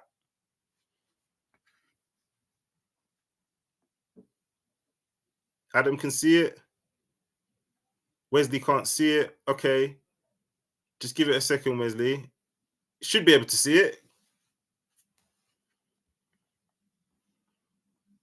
Can everyone see that? Let me know in the chat. So it's on this. I'll read through it anyway, just in case you can't see it. So the first point was the Facebook groups, right? So one of the reasons why we focus on Facebook groups, well, not even one of the reasons, I'll say it's the main reason, is because Facebook has the biggest rent-to-rent community online by far. I've done the research. You guys, please, I welcome you to go and do the research too. It has the biggest community for rent-to-rent online. I've looked on LinkedIn. I've looked on Instagram, TikTok, everywhere. I've looked everywhere, And Facebook is the only place where you've got like thousands and thousands of people all interested in rent to rent in one place. So like this group right here, again, for those who can't see the screen, apologies, but I've got a screenshot up here of the rent to rent deals, SA and lease option deals Facebook group. And it's on this screenshot, it's got 36,000 members. Actually, as of today, it's got like 39,000 members in it, and they're all interested in rent to rent. So that's super, super valuable once you understand what that data means for yourselves, right? So that's one of the reasons why we focus mainly on Facebook and Facebook groups, because it's the only platform that really has this structure where it's got everyone we need just in one place, and we can just proactively start taking full advantage of that information. So second thing is, of course, it's free, right? So these groups are free. You know, I've got really good relationships with estate agents and stuff, and I know, and I was an estate agent, for those of you who don't know, for just over 2 years. So I know the type of budgets that these agents have just to secure a buyer or a seller, you know. So being able to go into these free Facebook groups and generate leads, find sellers or landlords in our situation, and investors and co-sourcers and agents and just everyone we need to be able to make a deal work. We're able to go into these free groups and do that. It's crazy in comparison to what other people in our industry are paying just to get some business, right? Also, like I said, thousands of members. So, you know, when you've got 39,000 people all interested in rent to rent in one place, you should be able to make some things work, right? If you can get in the mix, which I'm going to show you in a sec, you know, kind of get yourself involved in the business of rent to rent, in terms of there's investors that need the deals, there's co-sources that need to sell the deals, there's agents that have empty, or not always empty, but they have properties that they need to fill or they need to get off their books. And you've got landlords that also are eager to get out of a situation with tenants, traditional tenants, right? So it's crazy once you're in these groups and have access to all of those people that you can kind of just put together and just be the middleman. Okay, so also years of valuable data. So I always tell you guys, when you're going through these groups and getting the information that I'm going to give you, you don't need to worry about how old or new the posts are, right? Facebook is so much of a monster that you might see a comment or a post that you're going to use, right? And you might think, oh, that person posted that or commented that 2-3 years ago. They're not going to be interested anymore. But what you don't realize is they might be in another group on Facebook that you're not in, because there's so many of them, and they might have commented 5 seconds ago saying that they're still looking for deals or they're still selling deals, but you just haven't seen it because you're not in that group. So again, years and years of data that you have to take full advantage of. You can't second guess anything. Make full use of it, and I'm going to show you how soon. New opportunities every single day. So, for example, I've got I've got the Deal Sources United, Facebook group. This is my group. We've got almost 7,000 members in there, and I see my VA accept like 50 to 100 posts every day, mainly deals. Deal Sources posting deals. So that's new opportunities every day. If there's sources in those groups selling deals in an area that you're covering and you've built an investor list in, that's money waiting to be banked. You've just got to have the conversations and put the pieces together, right? So new opportunities every single day in these groups, literally. And also you can create your own group and have full control. Like I said, Deal Sources United is my group. I've got full control over it. I've managed to get deals from it. I have clients from it. I've seen what can be done with other people's groups that they have when they know how to use them properly. So it is very, very powerful. Okay. Everyone can hear me okay still? Everyone can see the screen? Let me know in the chat, guys. You're very quiet. Give me some noise. Okay, Wesley can see now. Perfect. Okay, Americo said, I'm going to answer questions as I'm working my way through, right? So Americo said, do you need any money to start? I'm aware of some fees to pay, but I'm short of money. I've got the idea to pay after I get the deal sorted immediately. What would it work? You don't, if we're talking about deal sourcing, I think you might be talking about actually taking the deals on yourself. In terms of deal sourcing, which for those of you who don't know what deal sourcing is just being the person in the middle who finds the deal. So You either find the deal from the landlord directly and secure that deal, not putting the money in though, just kind of agreeing what the terms are going to be and securing it, just putting it in writing to say, okay, this is what I propose, and my client will be the person that will take the property on, take the deal on. And then you're selling that deal that you've packaged to your client, who's the investor, and they will pay you that fee for providing that deal if they take the deal on, of course. And the market rate for a deal, a rent to rent deal, is £3,000. So you sell one deal, you make 3K. You sell 4 of those in a month, you're making what, 12K. You're making over 10 grand a month. And it's very straightforward to do it, as you've just seen from some of the examples. So yeah, to answer your question, Americo, no, I mean, look, I'm not going to say you don't need any money at all, because in terms of like setting up your company, like I was saying, it's like £50 now, and sorting out your compliance, AML, ICO, PRS, insurance. Again, not very expensive. It's actually less than £1,000 to get yourself fully compliant and get yourself all fully set up. But once that's all done, with what I'm showing you guys, you don't have to put another penny in. We don't spend a penny to get these deals done and dusted. Literally, we can just make these deals happen just by communicating with all the right people, investor, landlord, agent, co-sourcer. Just communicating with those people and just putting things together, we can make a deal happen and be paid the fee in the middle. Yeah, does that make sense, Americo? Just let me know. Okay, perfect. Okay, I'm gonna get to that in a second. Don't worry, Americo. I'm gonna get to that. We're working our way through. We're gonna get to that. Just keep listening in. So, like I said, first things first, you want to make sure that you're in the Facebook groups. That's crucial, absolutely crucial.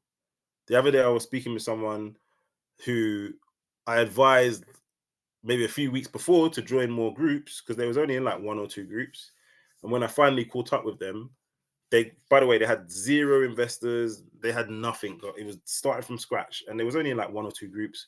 We made them join tons of groups. They joined like 80 groups and started utilizing the groups. And by the time I caught up with them, like less than a week later, they had over 10 qualified investors, all raring to go.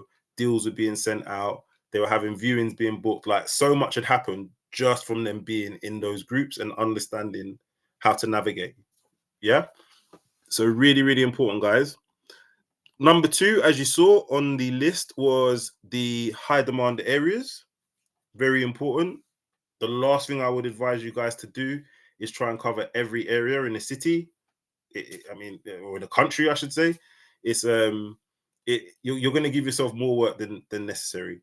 So just picking high demand areas using the 3D data in the groups, as I showed you, you're going to be able to see which areas are getting the most engagement, most demand, and you want to base those areas just off of demand, not logistics. So way too often I have people reach out to me saying, "Oh, I just can't get any deals done." And when I ask, "What's your areas?"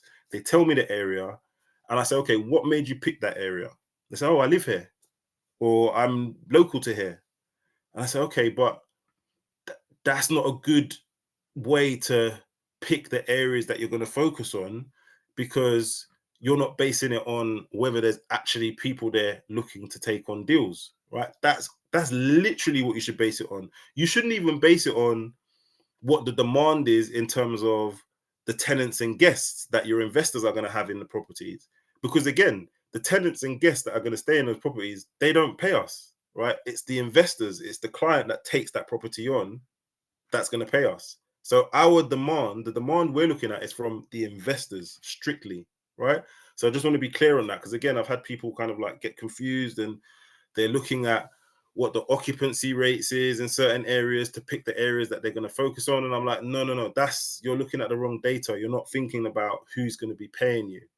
It's the investors that are paying you. So you need to know what they're looking for, right? It's their job to figure out occupancy rates, right? And which areas are going to have enough tenants or guests. That's their job, because they're taking the property on, they're taking the risk, right? It's their investment. But we're finding the investment for them. So they've already made it clear where they're looking. Okay, is everyone clear on that? Does that make sense? Just give me a yes in the chat.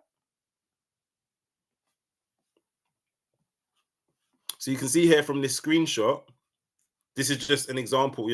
When you go into the groups and you're kind of looking through to do your research and figure out which areas you're going to pick, you'll be able to see, you'll see like a post where there's like 20, 30 comments on it, and it's literally saying this all the way through. So you can clearly see, okay, whenever there's a deal in Manchester posted, there's loads of interest. Whenever there's a deal in Birmingham posted, tons of interest, loads of comments, loads of engagements. Everybody wants the information. You can just scroll through those groups and see it in real time, right? Whereas the areas that maybe you're thinking about based on where you live, based on logistics, if you type those areas in, of course, some of them are going to be in demand because some of you guys will live in areas that are in demand. But for those of you that don't, when you type those areas in, you're going to see that there's no demand. One comment, no comments, you know. So you'll be able to see it for yourself firsthand, which is why I really love these groups. But yeah, pick your areas, focus on 3 areas maximum.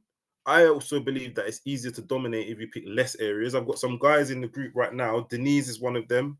Miriam is one of them. I know Miriam's changed area, like not changed, but kind of like added areas and removed areas a few times. But I know there was a time where she just focused on one area. I think it was Manchester. And I've got many other guys that are doing the same thing, and they're crushing it in one area, crushing it. So there's nothing wrong with just covering one area. But if you're going to pick more than one, I would say 3 maximum. Don't overdo it. Don't give yourself more work than is necessary. Okay. And then also being inside those free Facebook groups is going to allow you to see any market changes as well, right? Because you can see, like I said, same thing when you do the research to see which areas are in demand. If you notice that an area you're focusing on seems to be slowing down or there's something that's changed, you'll be able to see it within these groups, clear as day. And then you can make the changes that you need to make. So you can say, okay, this area seems to be dying out for whatever reason. Let me switch to this area, right? And you'll use those same Facebook groups to figure out which area you're going to change it to. Okay, so that's the high demand areas. Everyone clear on that? Just give me a yes. So I want to make sure it's all making sense before I keep moving on. Adam said yes, brilliant. Wesley, yes. Adam, it seems like it's just me, Adam, and Wesley. Okay, Martin, yes, Martin, thank you. It's making sense. Okay. Anyone else? There's 10 of us on. So anybody else? Is this making sense for you? I would hate to keep going and you're not understanding what I'm saying because this is the opportunity for me to stop and kind of like go into a bit more detail if necessary. But I'm going to assume from Americo, Jeremiah. Okay, brilliant. There's more people speaking. Okay. Okay, perfect. There's more people speaking now. So I'm going to take it that everyone can see and hear clearly. All right, perfect. So the next step, of course, is the investor list. So part 3, investor list, qualified investor list, which is really important. I have to stress that point. There is no point having a huge investor list if they're not qualified. There's people that have hundreds of people on their investor list and they're not qualified. If they was to sit down and speak to those hundreds of people on their list, they would actually find that it's not hundreds of people that are actively still looking, are in the position to move forward quickly, are even still looking in that area that you initially thought they were looking in. So you have to stay in contact with your list, which means that actually you don't have to have a massive list, right?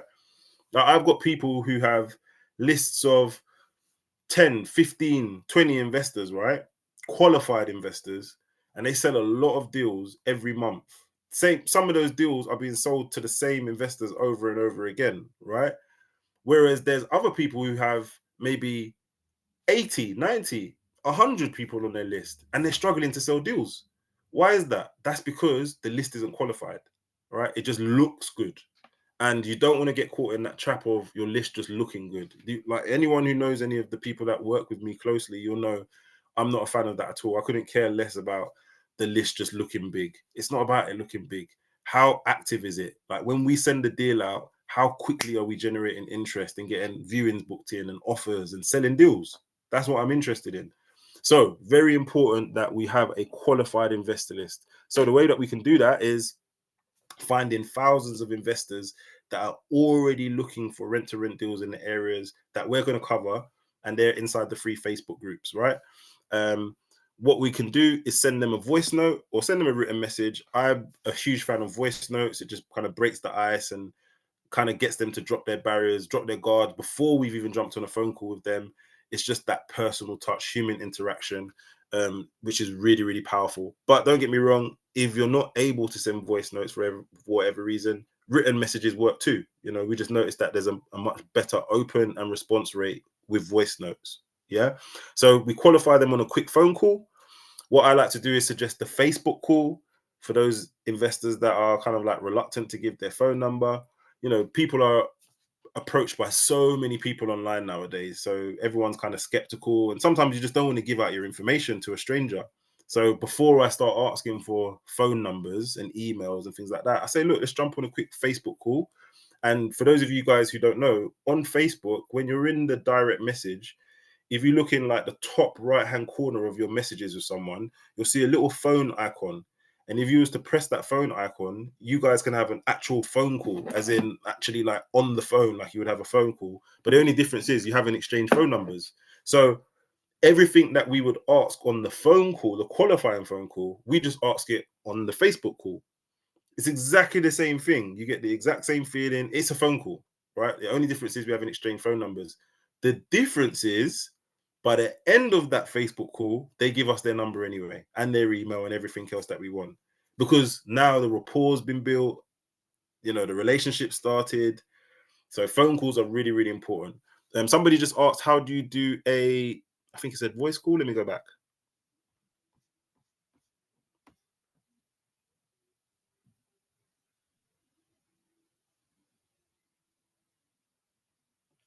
Where is it? Somebody asked a question and it's got, oh, how to do voice calls, voice notes. So the voice notes, if you go into your inbox to message someone or into their inbox to message them, there's a little microphone icon, small little microphone icon in there. And it's actually next to, I didn't take a screenshot of that because to be honest, I didn't know anyone would ask that question. But it is a good question because I assume not everybody knows that. But literally, if you go in, so I've just got my one up now to walk you through it. If you go into your DMs to message someone in the chat next to on the left hand side of the space that's there for you to write a message, there's a little phone icon. It's like a little picture of a phone, not a phone, sorry, a microphone, I should say. It's a little picture of a microphone. If you press that and hold it, you can voice note someone. Okay, Steve? Any issues, just let me know. If you can't find it, just let me know, and I'm more than happy to make you a little breakdown video sharing my screen and showing you how to do that. But yeah, just keep in mind, you need to send them a voice note because it really helps. People love hearing other people's voices. It just gives them peace of mind. It makes them know that you're a real person, you're not AI or a robot, just randomly messaging them. It's actually a real person. So it's very good to use voice notes if you can. We qualify them on the call, like I said. If they're reluctant to give you their phone number straight away, get them on a Facebook call. It always works. By the end of that call, they'll give you their phone number and email and everything else you asked for anyway. And then add them to your investor list, right? So now you've got their contact details and criteria. So anytime a deal is sent to us, as I said earlier, when a deal is sent to us, we have a list. We can be confident that we can generate interest for it because we have the list built already. So we go straight to the list. Usually a deal sourcer gets a deal, they go straight to the Facebook groups to post the deal. Well, what we found actually is that when we spoke to hundreds of sources, investors now, that actually a lot of them don't even check the groups regularly anyway. So when we're finding them in the comment sections and messaging them, like these guys right here in this screenshot, so you can see Julie Jackson here. So this is how we would do it. We go into a group, we type the area. So let's say it was Manchester for the sake of this example. We type Manchester in the group search box, we hit enter. And then what will happen is like a list of all of the deals that have been posted in Manchester will come up in a list. And then we just go through and every post that's got comments in it, like this one had comments, go into it. And all the people who have left comments expressing interest. So, like this person, Judy, please could I have details of Manchester and Birmingham? Interested in Manchester, Jane said. This person said Coventry. So, this was a post where it probably mentioned a couple of different areas, but that's fine. You can look at those and the ones that are specifically mentioning the area you've typed in because they're all going to come up in the list. And we just reach out to these people, you know? So, usually, an investor, co-sourcer, sorry, would post a deal in the group and hope that that serious investor that will take the deal will just stumble across that deal, right? Hopefully. But as I said, most deals, most investors, especially the serious ones, aren't just sitting on Facebook searching the groups all the time. You know, they see a post, they see a deal. If they, when they, on the odd occasion that they're in there, they leave a comment, and that helps us because we come and reach out to them and make contact. but they're not necessarily seeing every deal that's posted. So that's the value we have when we're able to go direct to them, because we make sure they see every deal that's available, right? Like I said, we get them on the phone, we make sure they've seen it. If they haven't seen it, we send it to them again, we explain it on the phone, we book them into view. There's just so much more that we're able to do because we can go direct, because we contacted those people up front before any deals, before trying to sell them anything, just creating that list.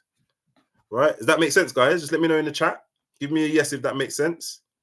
You can understand the value of having that list built up front. And actually, what I'm going to do, just to liven up the room a little bit, because there's 10 of you in here. So I said I'll do a competition. So this is the competition, guys. What I would like you guys to do, and actually we'll see how many people are going to get involved, but I'm going to give away £100. I've just decided. So I'm going to give away £100 to the person who gets the most responses from investors by the end of this phone call. So here, this is all you need to do. Like I said, go into the Facebook groups. And by the way, this is more practice for you guys than you actually having to start your list, right? You're going to know how to start your list, but just for the sake of this call and this exercise, you don't have to worry too much about if this is actually the area you're going to cover or not. Maybe you can just do it in the area you live in or an area you've got in mind, right? But what I want you to do is go in the Facebook groups. If you're not already in the groups, quickly join them right now as we're speaking. Go in those groups, and then, like I said, type the area that you're thinking of into the search box in that group. So if it's Manchester, you type Manchester, hit enter. If it's Birmingham, you type Birmingham in the search box, hit enter. And then it's going to bring up a list of all of the deals that have been posted. So when people are trying to sell the deals, the rent-to-rent deals in that group, remember, you have to be in the rent-to-rent groups for this to work, for it to make sense, right? Then what I want you to do is go through all the comment sections, and you're going to see these kind of people, right? All these people in the comments expressing interest. I want you to send them all the following message. Okay. So I'm going to give you the message. You can write it down or make a note. So I'll just wait a second. Is everyone paying attention so I can give you the message? Just give me a yes if you're paying attention. This is for £100, guys. I'm going to send it to whoever wins straight after the call, cash. So let me know if you're paying attention, if you're locked in. Okay, good. This is the message I want you to send them to each and every one of them. And you're going to write this message. So you're either going to write it once, copy it, and then send it to each person, or you're going to voice note each person. Like I said, you're on mute, so no one's going to hear you on the call. I'm not even going to hear you, so don't worry. So you can quickly do it. And this is what you're going to do. I'm going to use Wesley. Wes, for some reason, you're the first name I keep seeing, right? So apologies, I keep using you as an example. But if it was Wesley I saw, so I'd go in, I would, if you're doing it on your laptop, like if I was on Facebook, I could just hover my mouse above, well, we'll use Judy as an example, then Judy's name, and then it would allow me to add her as a friend and message her. So I would do that, and I'll go in the DMs and I would say, "Hi Judy, hope you're well." Or I might say, "Hi Julie, happy Sunday, hope you're well. Just saw your comment on a rent-to-rent deal in Manchester," let's say, for example, right? In Manchester, just wondering if you're still looking for deals like that at the moment. Literally, that's all you're going to send. Question mark at the end. Okay. Now, you don't have to word it exactly like that, by the way. Say it however you want to say it, but the non-negotiables are: say their name, say that it was a rent-to-rent deal, because again, you don't know if this investor is interested in loads of different strategies and is commented in loads of different groups. So we've got to be clear so they know what we're reaching out about. So mention you saw that they expressed interest in a rent-to-rent deal and the area. Very important. The way you say it is fine, but make sure that you touch on those points so that they're clear on what you're saying. So like I would say, "Hey Julie, hope you're well, happy Sunday. Look, I just saw your comment on a rent-to-rent deal in Manchester. Just checking to see if you're still looking for deals like that at the moment." Done. I'll send it. On to the next one. "Hey Jane, how's it going? Hope you're well. I just saw your comment on the rent-to-rent deal in Manchester. Just reaching out to see if you're still looking for deals like that at the moment." Next person. "Hey Handy, hope you're," I know that's probably not his name, but "Hey Handy, hope you're well. Just saw your comment on a rent-to-rent deal in Manchester. Are you still looking for deals like that at the moment?" And I'll just send them all out back to back. So that's exactly what I want you guys to do. Now, obviously, I'm going to continue talking as you're doing this, but just try and get as many messages out as you can, and still try and listen in if you can. I know I'm asking you to juggle right now, but I still want to give you more information. So actually, before I continue going, I'll actually give you a minute just to make sure everyone knows what to do. For all of you guys that said you're getting involved, any questions, anything that you're not understanding, anything that I need to go over in more detail, just let me know in the chat right now so that you can get on with it. So you need to, so I'll go over it again. Competition rules or competition steps. Go into the free Facebook groups, rent to rent Facebook groups.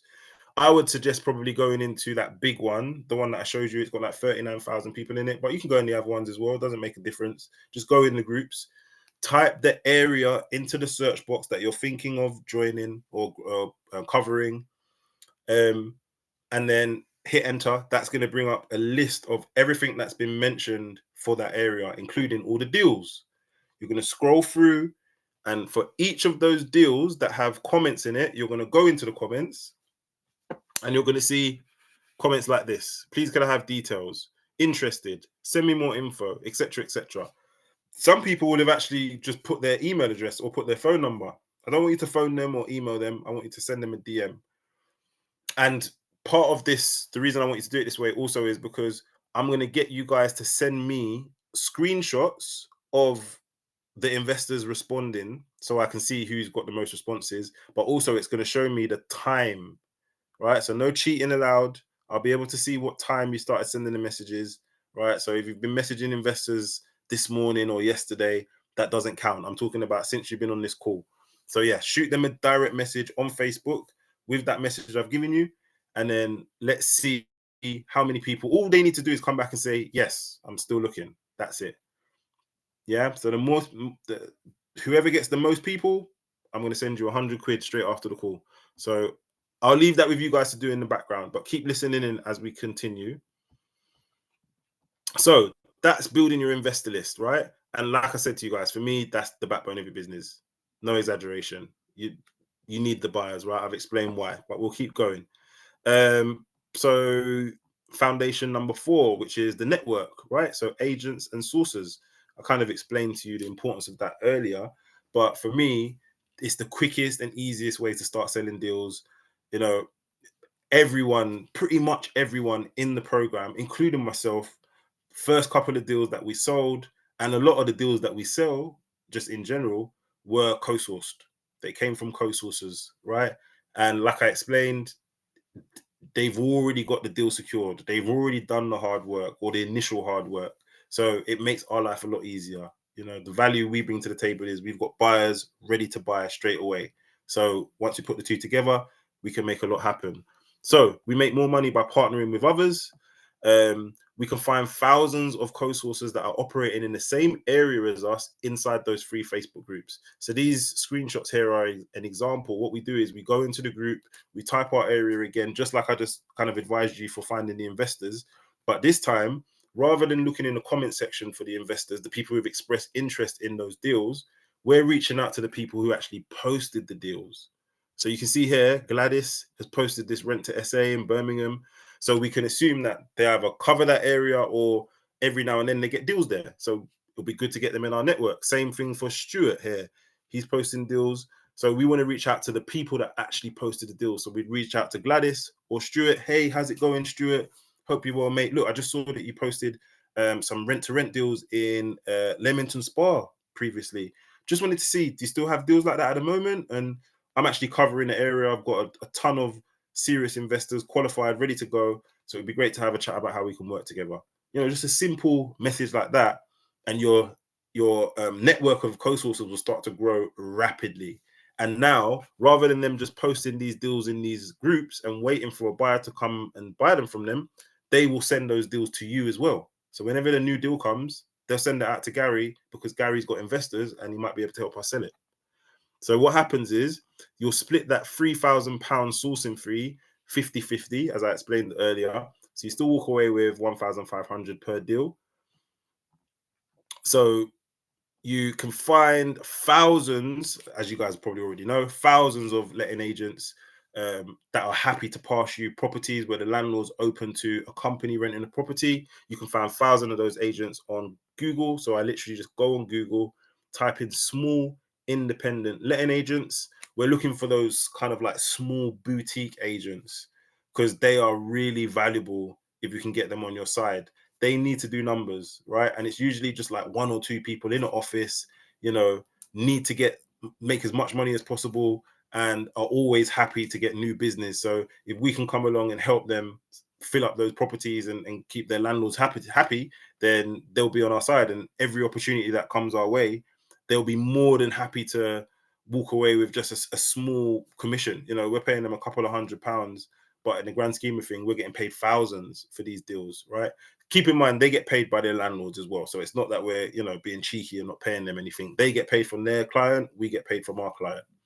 So you'll find them on Google. Like I said, just type in small independent letting agents, hit enter, and it will kind of come up in a list or on a map just like this, right? And you just go through, call each one, have a conversation with each agent, and you'll start securing deals directly from agents really, really easily. Yeah. The next one is the landlords, of course, and developers. I haven't put developers on here, but we also secure deals from developers too, but landlords and developers directly. So when you sell a deal that you secured directly from the landlord, you walk away with the full £3,000 fee. And this is where you're going to make the most money. I think I mentioned that earlier. You know, if you're securing these deals from these landlords straight off of Gumtree or Facebook Marketplace or whatever classified website, however you're finding them, and then selling them straight to those guys that you found in the free Facebook groups that are on your list, you walk away with the full fee. You don't have to split it with anyone. The landlord's got what they want, the investor's got what he wants, and you in the middle get paid for that. So it is really powerful. And we're just finding motivated landlords for free on places like Gumtree. You know, for me, Gumtree is the best one out of them all because they put their phone numbers. For me, being able to pick up the phone and call the landlord and have that conversation is priceless. We literally do call out sessions to landlords live. I've got loads of replays in the program group where we just get on the phone, start calling, and walk away with 3 or 4 deals just like that, you know. And that's not to say every deal ends up selling and you know, ends up being a success. Of course not. It's a numbers game, isn't it? But again, like I said to you guys earlier, you only need to sell 3 or 4 deals a month and you're banking £10,000 plus. So as long as we've got the deals coming in, which we could easily do just by half an hour to an hour, just jumping on the phone, calling people like Colin. This is an ad that was on Gumtree. He put his phone number, give him a call. You're able to secure these deals really quickly and sell them straight to your list. So it is really powerful. You need to use the right language, of course, to avoid any confusion. So I always tell people, please stay away from using words like, of course, rent to rent or corporate let or any of the jargon that you usually use when you're speaking with investors. Because you have to remember, these landlords are not investors, right? They're investors in the maybe in the buy to let world, which is how they've ended up being a landlord. But in the rent to rent world, they are a landlord, right? So a lot of the jargon that we use between ourselves and the investors in this world, they're not going to understand it. So you have to make it as easy to digest as possible. So I always suggest just asking a straightforward question after, of course, all the niceties, asking about the property, getting into the conversation. I just ask, can a company rent this property? Right. And even if they don't fully understand what it is I'm talking about, it's easier to understand, right? Because they can just say, oh, well, okay, I was looking for a individual to rent this property. This person's saying a company can rent it. Okay, sounds interesting. And usually what comes after that is, how does that work, right? So it opens that line of conversation. And then we can explain how it works, explain the benefits. And that's literally how we're securing deals straight from Gumtree. Just asking the right question and then explaining, presenting the opportunity in the right way, right? So we give them all the benefits. Like I said, we're talking about the guaranteed rent, no maintenance, no management costs, etc., etc. We secure the deal formally with the heads of terms agreement or an email with everything broken down. We just need to get them to respond and confirm everything, confirm that they're happy. As I explained when we looked at the diagram earlier, getting these documents signed is really, really important. You want to get as much in black and white as possible so your back's always covered, right? So everyone clear on that? Everyone clear on each of those points as I've gone through? Just give me a yes in the chat, guys. You're still here. I can still see all 10 of you are here, so you're locked in. But just let me know if everything's still coming across nice and clear. So the next step, thank you, Adam. The next step is the sales, right? So step 6 is the sales. And as you guys know, we're operating that 100% remotely. I put out a video just the other day. I put out a lot of videos, but I put out one the other day where I was having an interview with one of my clients, Leandra. Leandra's absolutely smashing it now. She's focusing more on her portfolio. Again, she is a prime example of someone who started off their portfolio using the sourcing fees that she's earned once after joining this program, right? She's put out a lovely long post about it. I think it was like last year, just talking about starting off, and the confidence it helped, build, as well as obviously the capital, and how that helped her to kind of like accelerate her portfolio. So really, really, really important. But as I said, in terms of the sales side of things, we are operating this 100% remotely. This is where the money is made if your foundations are set properly. You just need to be touching base with your network every week to secure deals to sell. Literally, I catch up with my guys on a Monday, and I'm pushing them to just catch up with their network just to make sure that there's deals coming in for that week. That's all you need to do. I have so many people that when I catch up with them, because we do daily catch up calls in our program group, when I catch up with them on like maybe the Wednesday or Thursday, and they're like, oh yeah, I've got all these deals, they've come in, we've got viewings happening, and I always try and dig just to see where everything's coming from. So, oh, where did the deals come from? Oh, I just caught up with my network on Monday, like you suggested, and ended up with 3 or 4 deals. And I'm like, look at that. You can go from having no deals on Sunday and be wondering, how am I going to get a deal to sell this week? How am I going to try and make money from this week? To just catching up with the 6 or 7, 8, 9, 10, however many co-sources you've added to your network, and just asking them what deals they have available or what deals they have coming, and end up with deals, multiple deals by the end of the week. We literally see this week in, week out with our program mentees, right? So it is very, very powerful. So touching base with your network every week to secure some deals, to kind of make it a little bit easier for yourself. Contacting landlords directly via the classified websites every week, like I said, to secure deals directly. You set aside an hour or so, once or twice a week, just to phone as many of those guys on Gumtree as you can, and you will definitely walk away with some deals, right? Sending the deals that you secured directly to the qualified investors on your list. So I've kind of explained the importance of that. We don't want to be depending on posted in groups and waiting for a response. That's called reactive. We are 100% proactive. So we want to be able to get a deal, send it to our investors, and just go straight to them, get them on a call, have a conversation, find out what their thoughts are, and essentially move forward to try and sell the deal. Follow-up calls, again, like I said, if I had to pick between the two, I would pick up the phone. I would always be picking up the phone over sending something in writing, in terms of the deals anyway. So very, very important. We want to make sure that they actually saw the deal. And of course, it allows us to generate interest super duper fast. So we're not doing any posting and hoping. We get to book the interested parties into view ASAP, oversee the transaction until completion, and get paid within a matter of days. Again, you guys saw multiple examples of people being paid within days, within hours, within minutes, just recently. By the way, that's just like, in terms of the examples I gave you above, we're just scratching the surface. Go into the group and have a scroll through the win section. You'll see a few more. That's not even all of them, but just go and have a look.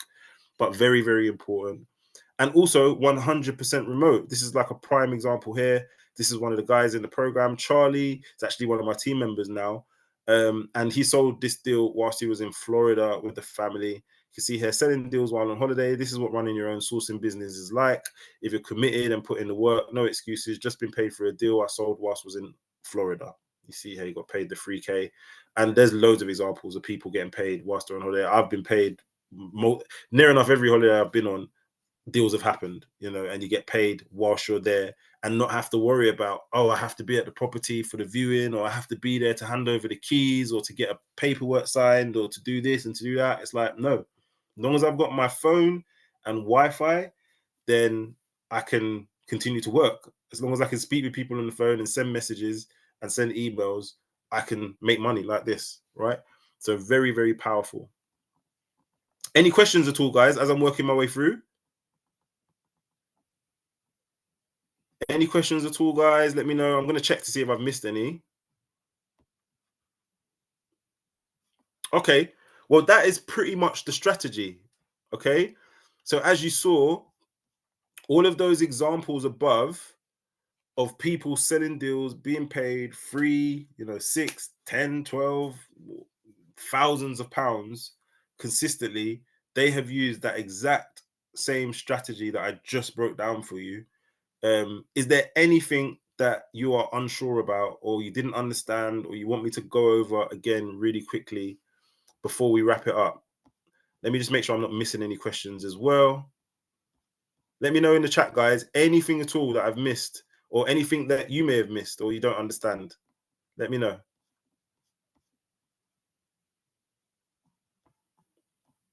Okay, so we'll go back to Americo's questions in a minute if there's no others. Americo said, I've got a landlord who's got a house valued at 750,000. He said that it is valued on the market, not as a quick sale. He told 3 estate agents about, okay, Americo, I think you're speaking about something completely different. You're talking about sales, so an actual purchase of the property, which of course, as a deal sourcer, you can still get involved in those types of sales where you find an owner that wants to sell a property maybe very quickly below market value, or even, I suppose, not necessarily below market value, to someone that wants to sell. So you can either do a below market value where you find an investor that can buy it really quickly, maybe with cash, or not necessarily with cash, but they can buy the house really quickly at the price that the owner wants, or a buy to let sale where you've got, again, investors essentially buying these properties with a mortgage, and they're going to let them to traditional tenants or maybe to SA tenants, who knows. But either way, that's not the strategy that we're focusing on, because that's actually involving a sale of the property, and that process takes a very long time. You got to go through conveyancing, which is the solicitor, the legal side of things, all the paperwork going back and forth. You have to go through surveys, right? And you have to go through local authority searches. Again, if it's a mortgage purchase, mortgage applications, mortgage valuations. I've been through all of those. And I can tell you that was the reason why I switched to focusing strictly on rent to rent, because those sales take so long to complete, and for us to be paid, that it just sometimes doesn't even make sense. And the thing is, during that time, all it takes is for one thing to go wrong and the deal falls out of bed and we're back to square one, and we potentially just lost months. Whereas with a rent to rent deal, like you guys have just seen, I can find the rent to rent deal today. I can find the landlord today. I can literally get on the phone, call through Gumtree, end up speaking to a landlord, say the right things, have the right conversation, go away, do my due diligence within an hour, come back to that landlord, give them a proposal. If they're happy with it, package that up, put it out to my list of investors that I've built already, qualified. And if any of them are interested, I could have them through the doors to view it and have the deal done, dusted, and be paid by next Sunday, if we're talking about starting from today. So 1 week or less, as you've seen from the examples. You cannot do that at all with any other type of deal. There's no other type of deal where you're going to be able to get paid that quick. Probably the only other type of deal you can do that with is a lease option. But again, with lease options, as I always explain to people, as much as it seems like it's the same as a rent to rent, it's not, because there's an option to purchase. So that means that the investor that's taking that deal on, at some point, they can exercise their right to buy the property, as in actually buy it and own it, right? Which means that the paperwork that has to be written up between them and the landlord has to be done by a solicitor.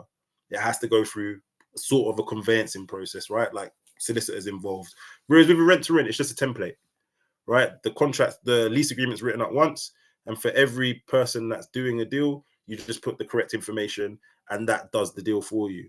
So very, very different, right? So yeah, to answer your question, I would say Of course, if there's an opportunity there for you to try and sell a deal, try and sell it. But I would say switch your attention to the rent to rent deals. You'll get a lot more done in a shorter space of time. And I'll be honest, the deal sources that I know that reach out to me needing help, the ones that are selling those types of deals are struggling in comparison to all of the guys that I've got selling rent to rent deals. They're not making anywhere near as much money. And I think it's just because of the difficulty and the time aspect, the amount of time it takes. So yeah, that would be my take on it. America, I hope that makes sense. Wesley said, do you use Viewer to book viewings?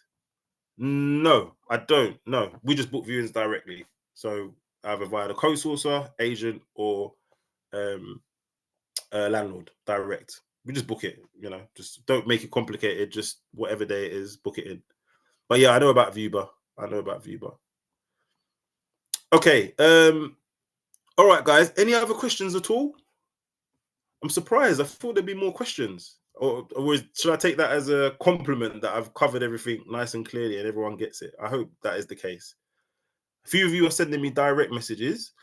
Someone said, can you please send me a recording of this presentation? Yes, guys, this is being recorded.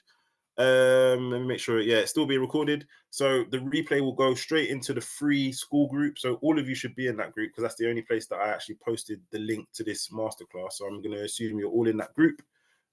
Quick show of hands, actually, or just give me a yes in the chat.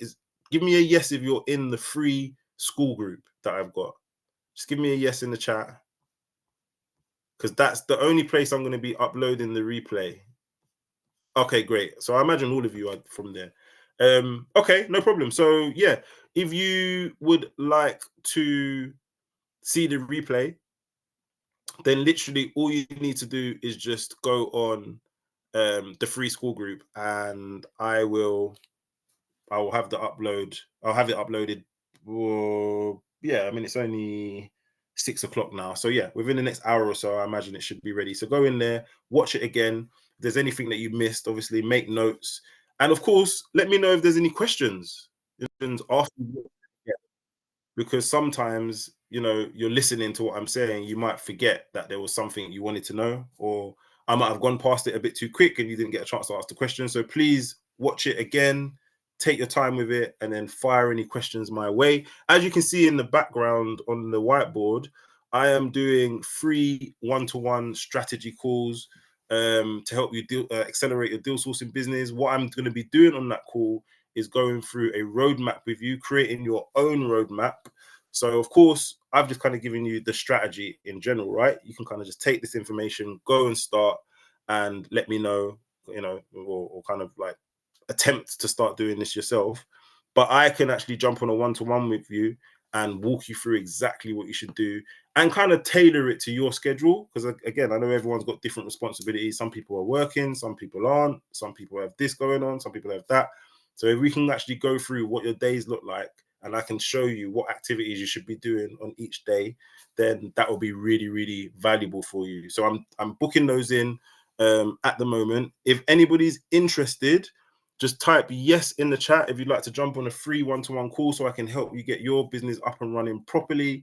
I know you can go away and attempt to do this on your own, but I think you'll get way more value if you have someone like myself walking you through it. So just type yes in the chat, and I'm going to give you the link to book a call with me.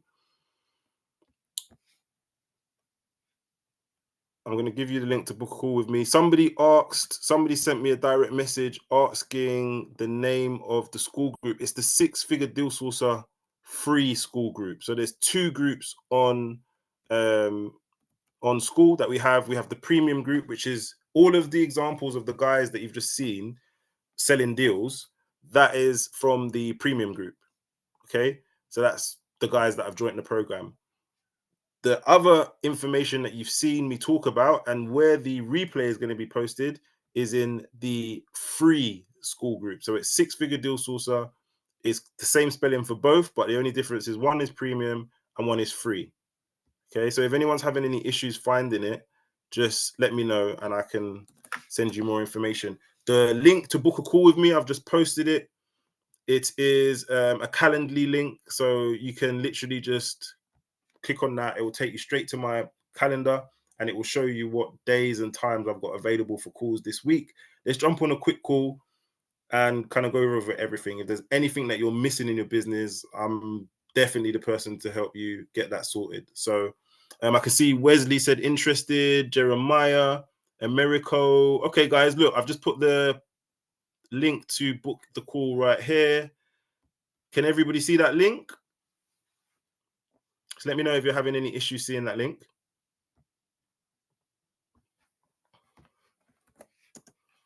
And is there any questions at all? I'll give you guys a few seconds to think of any questions that you'd like to ask, just based off of what I've gone over. And maybe what I can do is just quickly go back. What I'm doing is just the people who've said yes, I'm sending you the link directly as well. So I have posted it in the chat, but I'll send it to you directly too, just to make it a bit easier for you. So Americo, Jeremiah, and Wesley, I've sent it to your inboxes. So you've got the link there. Now, just to quickly go back over this really, really quickly. For those of you who joined late or missed any, just in short, we're going to quickly go through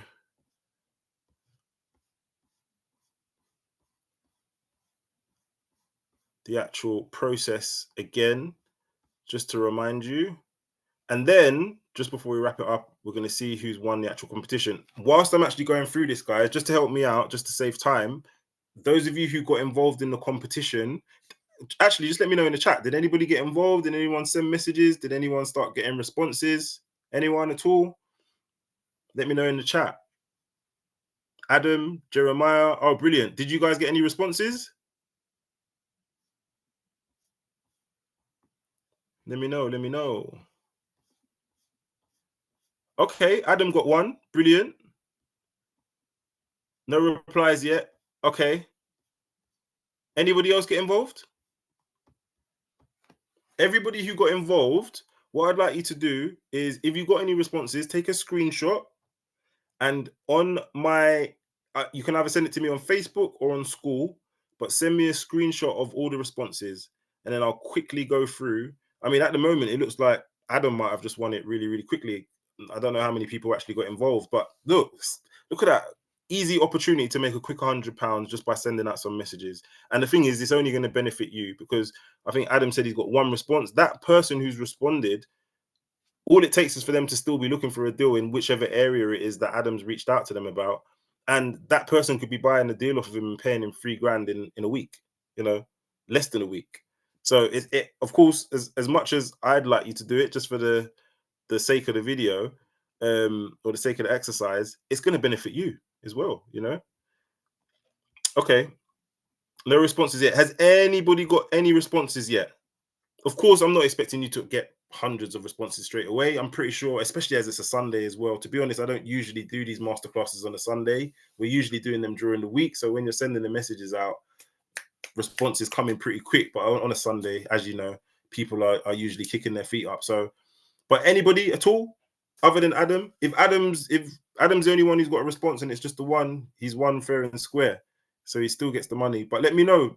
Let me know in the chat, guys. But whilst you're doing that, I just want to very quickly run back through the steps again so that you're not missing anything, right? So if we go back to the diagram of the process and the foundation, where is it gone? Okay, here we are. So the process, okay, or we'll start with the foundations actually. So the foundation, so as I said, free Facebook groups first. We need to be in as many of those free Facebook groups, rent to rent specifically, as possible. So as I said to you guys, the easiest way to do that, go into the Facebook group section on Facebook. So just, the picture of the three little men. You click on that. Now you're in the Facebook group section. Start typing in the phrases associated to Facebook, so to rent to rent, sorry. So you could write rent to rent, of course, R2R, R2SA, R2HMO. Type in all of those phrases, and you'll see the groups just pop up in a list. So just join all of them. So get yourself in the groups, and then using those groups, you're going to go in, and whichever areas you're thinking about covering, you type them in, and you're going to be able to see, as I showed you, the interest, whether there's engagement or not in the comments from people looking like they're investors essentially. So you're going to be able to tell from that engagement whether or not that area has interest, right? Then you're going to build your qualified investor list. So as I showed you, you're going to be able to go back in those groups, find the guys that are expressing interest in the rent to rent deals in your areas, reach out to them, get them on a call, qualify them with qualifying questions, and build your list. Then create your network. So that's co-sourcers and estate agents. These are the guys that are going to be able to send you deals to sell to these investors for £3,000 each, right? Then you're going to start speaking with motivated landlords and developers directly. So these are the guys that are advertising their own properties. They're not using agents. They're not using any middlemen. They're just trying to get those properties filled themselves as quickly as possible. So we want to have a chat with them and see whether our proposal works. Just like that, you're able to lay the foundations to be able to sell these deals for 3K each within a matter of days, right? And in the process, as I explained, is very straightforward. You're getting the deals from your network, you're getting the deals from your landlords and developers, you're doing your due diligence to make sure the deals stack up. You'll get making sure they're 100% deliverable. So you're getting your heads of terms signed, you're confirming there's nothing prohibiting doing what we're proposing. And then when the deal's secured, you're sending it straight to that qualified investor list that you built. So you've already built the rapport, you've broken the ice, everybody's ready to go. We know who's the tire kickers and we've got them off and we've filtered through them and we've only ended up with the serious investors ready to buy on our list. So we can send the deals directly to them. Then we follow up with a quick call if we don't have any response from them. As I said, always keep in mind that just because they haven't responded, it doesn't mean they're not interested. You have to follow up. You have to be the hunter in this scenario, right? You can't just wait for these things to fall in your lap all the time. Sometimes it will happen. You'll send the deal out and they'll respond to you straight away. But in some cases, the person who's ready to buy that deal, you need to get them on the phone because they might not have seen it or they might have been too busy. But anyway, we discussed that already. Get your NDA signed. Paperwork is really important. It protects you in the deal. The last thing you want is people taking deals from you, and because you haven't done things the right way, you lose out on money, right? Viewings happen, offers are made, and once the offers are made, we're pretty much in a position where we can get sales. Once the sales are done, which only take a matter of days, as I explained, you walk away with £3,000.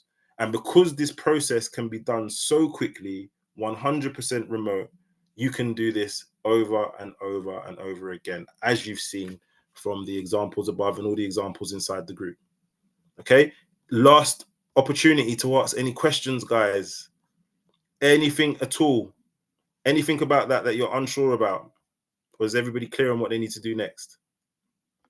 Also, I've seen a few notifications pop up with a few calls booked. Anybody else interested in jumping on a one-to-one free strategy call? Going to help you accelerate your deal sourcing business. We're going to go over all of this, but in more detail, specifically tailored to you and how your days operate and what you need to do. All you need to do is book a call on the link that I posted. I'll post it again just in case you didn't see it. And then we can jump on a call. Wesley asked a question. Let me see. Wesley said, okay, sorry. I've missed a few questions. Okay, Adam said, turned out to be a fellow sourcer looking to co-source. Brilliant. Good. That's a good thing as well, because that, as I said, that's the next part in the process in terms of your foundation. So, and that happens. Sometimes you accidentally end up just speaking with co-sourcers anyway. And if they operate in the same area as you, great. Eventually, they'll be able to send you deals that you can sell once your list is built. Or when you've got deals, if for whatever reason you can't sell that deal, you've now got somebody else you can put that deal in front of who may have buyers to sell it to. Yeah, so that's fine, Adam. Just keep doing, keep sending those messages out. Miriam said this does not count, but for sake of video, mention the deal to 2 people and they are going to view on Monday. There you go, Miriam. Absolutely smashing it. As I said, Miriam's one of the guys in the program, been crushing it for a good while now. So I'm not even surprised to hear that. I'll be completely honest with you. But we'll catch up on that in more detail on the Monday call, Miriam. Wesley said, do we arrange a viewing on behalf of the... Yes, you do. Because like I said, you're not going to attend the viewing. The investors view the properties themselves. And just so you guys understand why, it's because even if you go and view that property, the investor is not going to buy that deal based on you viewing it. So as much as, yes, it's nice for us to go and view and, you know, for some reason we feel like we have to view it first before the investor views it, but they don't pull the trigger based on us viewing it. They pull it based on them viewing it or their team member viewing it, right? So what I found over time was that it didn't actually make a difference whether I went to the viewing or not. As long as I communicated well and oversaw everything and made the arrangements the right way, everything still ran just as smooth as if I was there. Because my presence, my physical presence isn't important in the deal. The presence of the investor, the presence of the property, of course, and the person who's on the other side. So whether that's the landlord or the agent or the co-sourcer in some cases, that's the only presence really, because those people are going to allow them to go into the property to view it, but outside of that, me being there doesn't make a difference. So you'll start to notice that as you start getting involved in this, Wesley, and actually putting deals together and booking viewings in and like going through the process, you start to realize, like, yeah, to be honest, there's me being there doesn't make a difference. If you can be there because if it's not an inconvenience, then fine, of course, go meet people. There's nothing wrong with meeting people, of course, but I more talk about the remote side for people who are maybe trying to do deals in areas that are a bit further away from where they live, or like I said at the start of the video, people who are working or have kids or just can't be traveling up and down viewing properties. This more helps those people, but it still works for people who are happy to go to the viewings as well, either way. So yeah, I hope that makes sense, Wesley.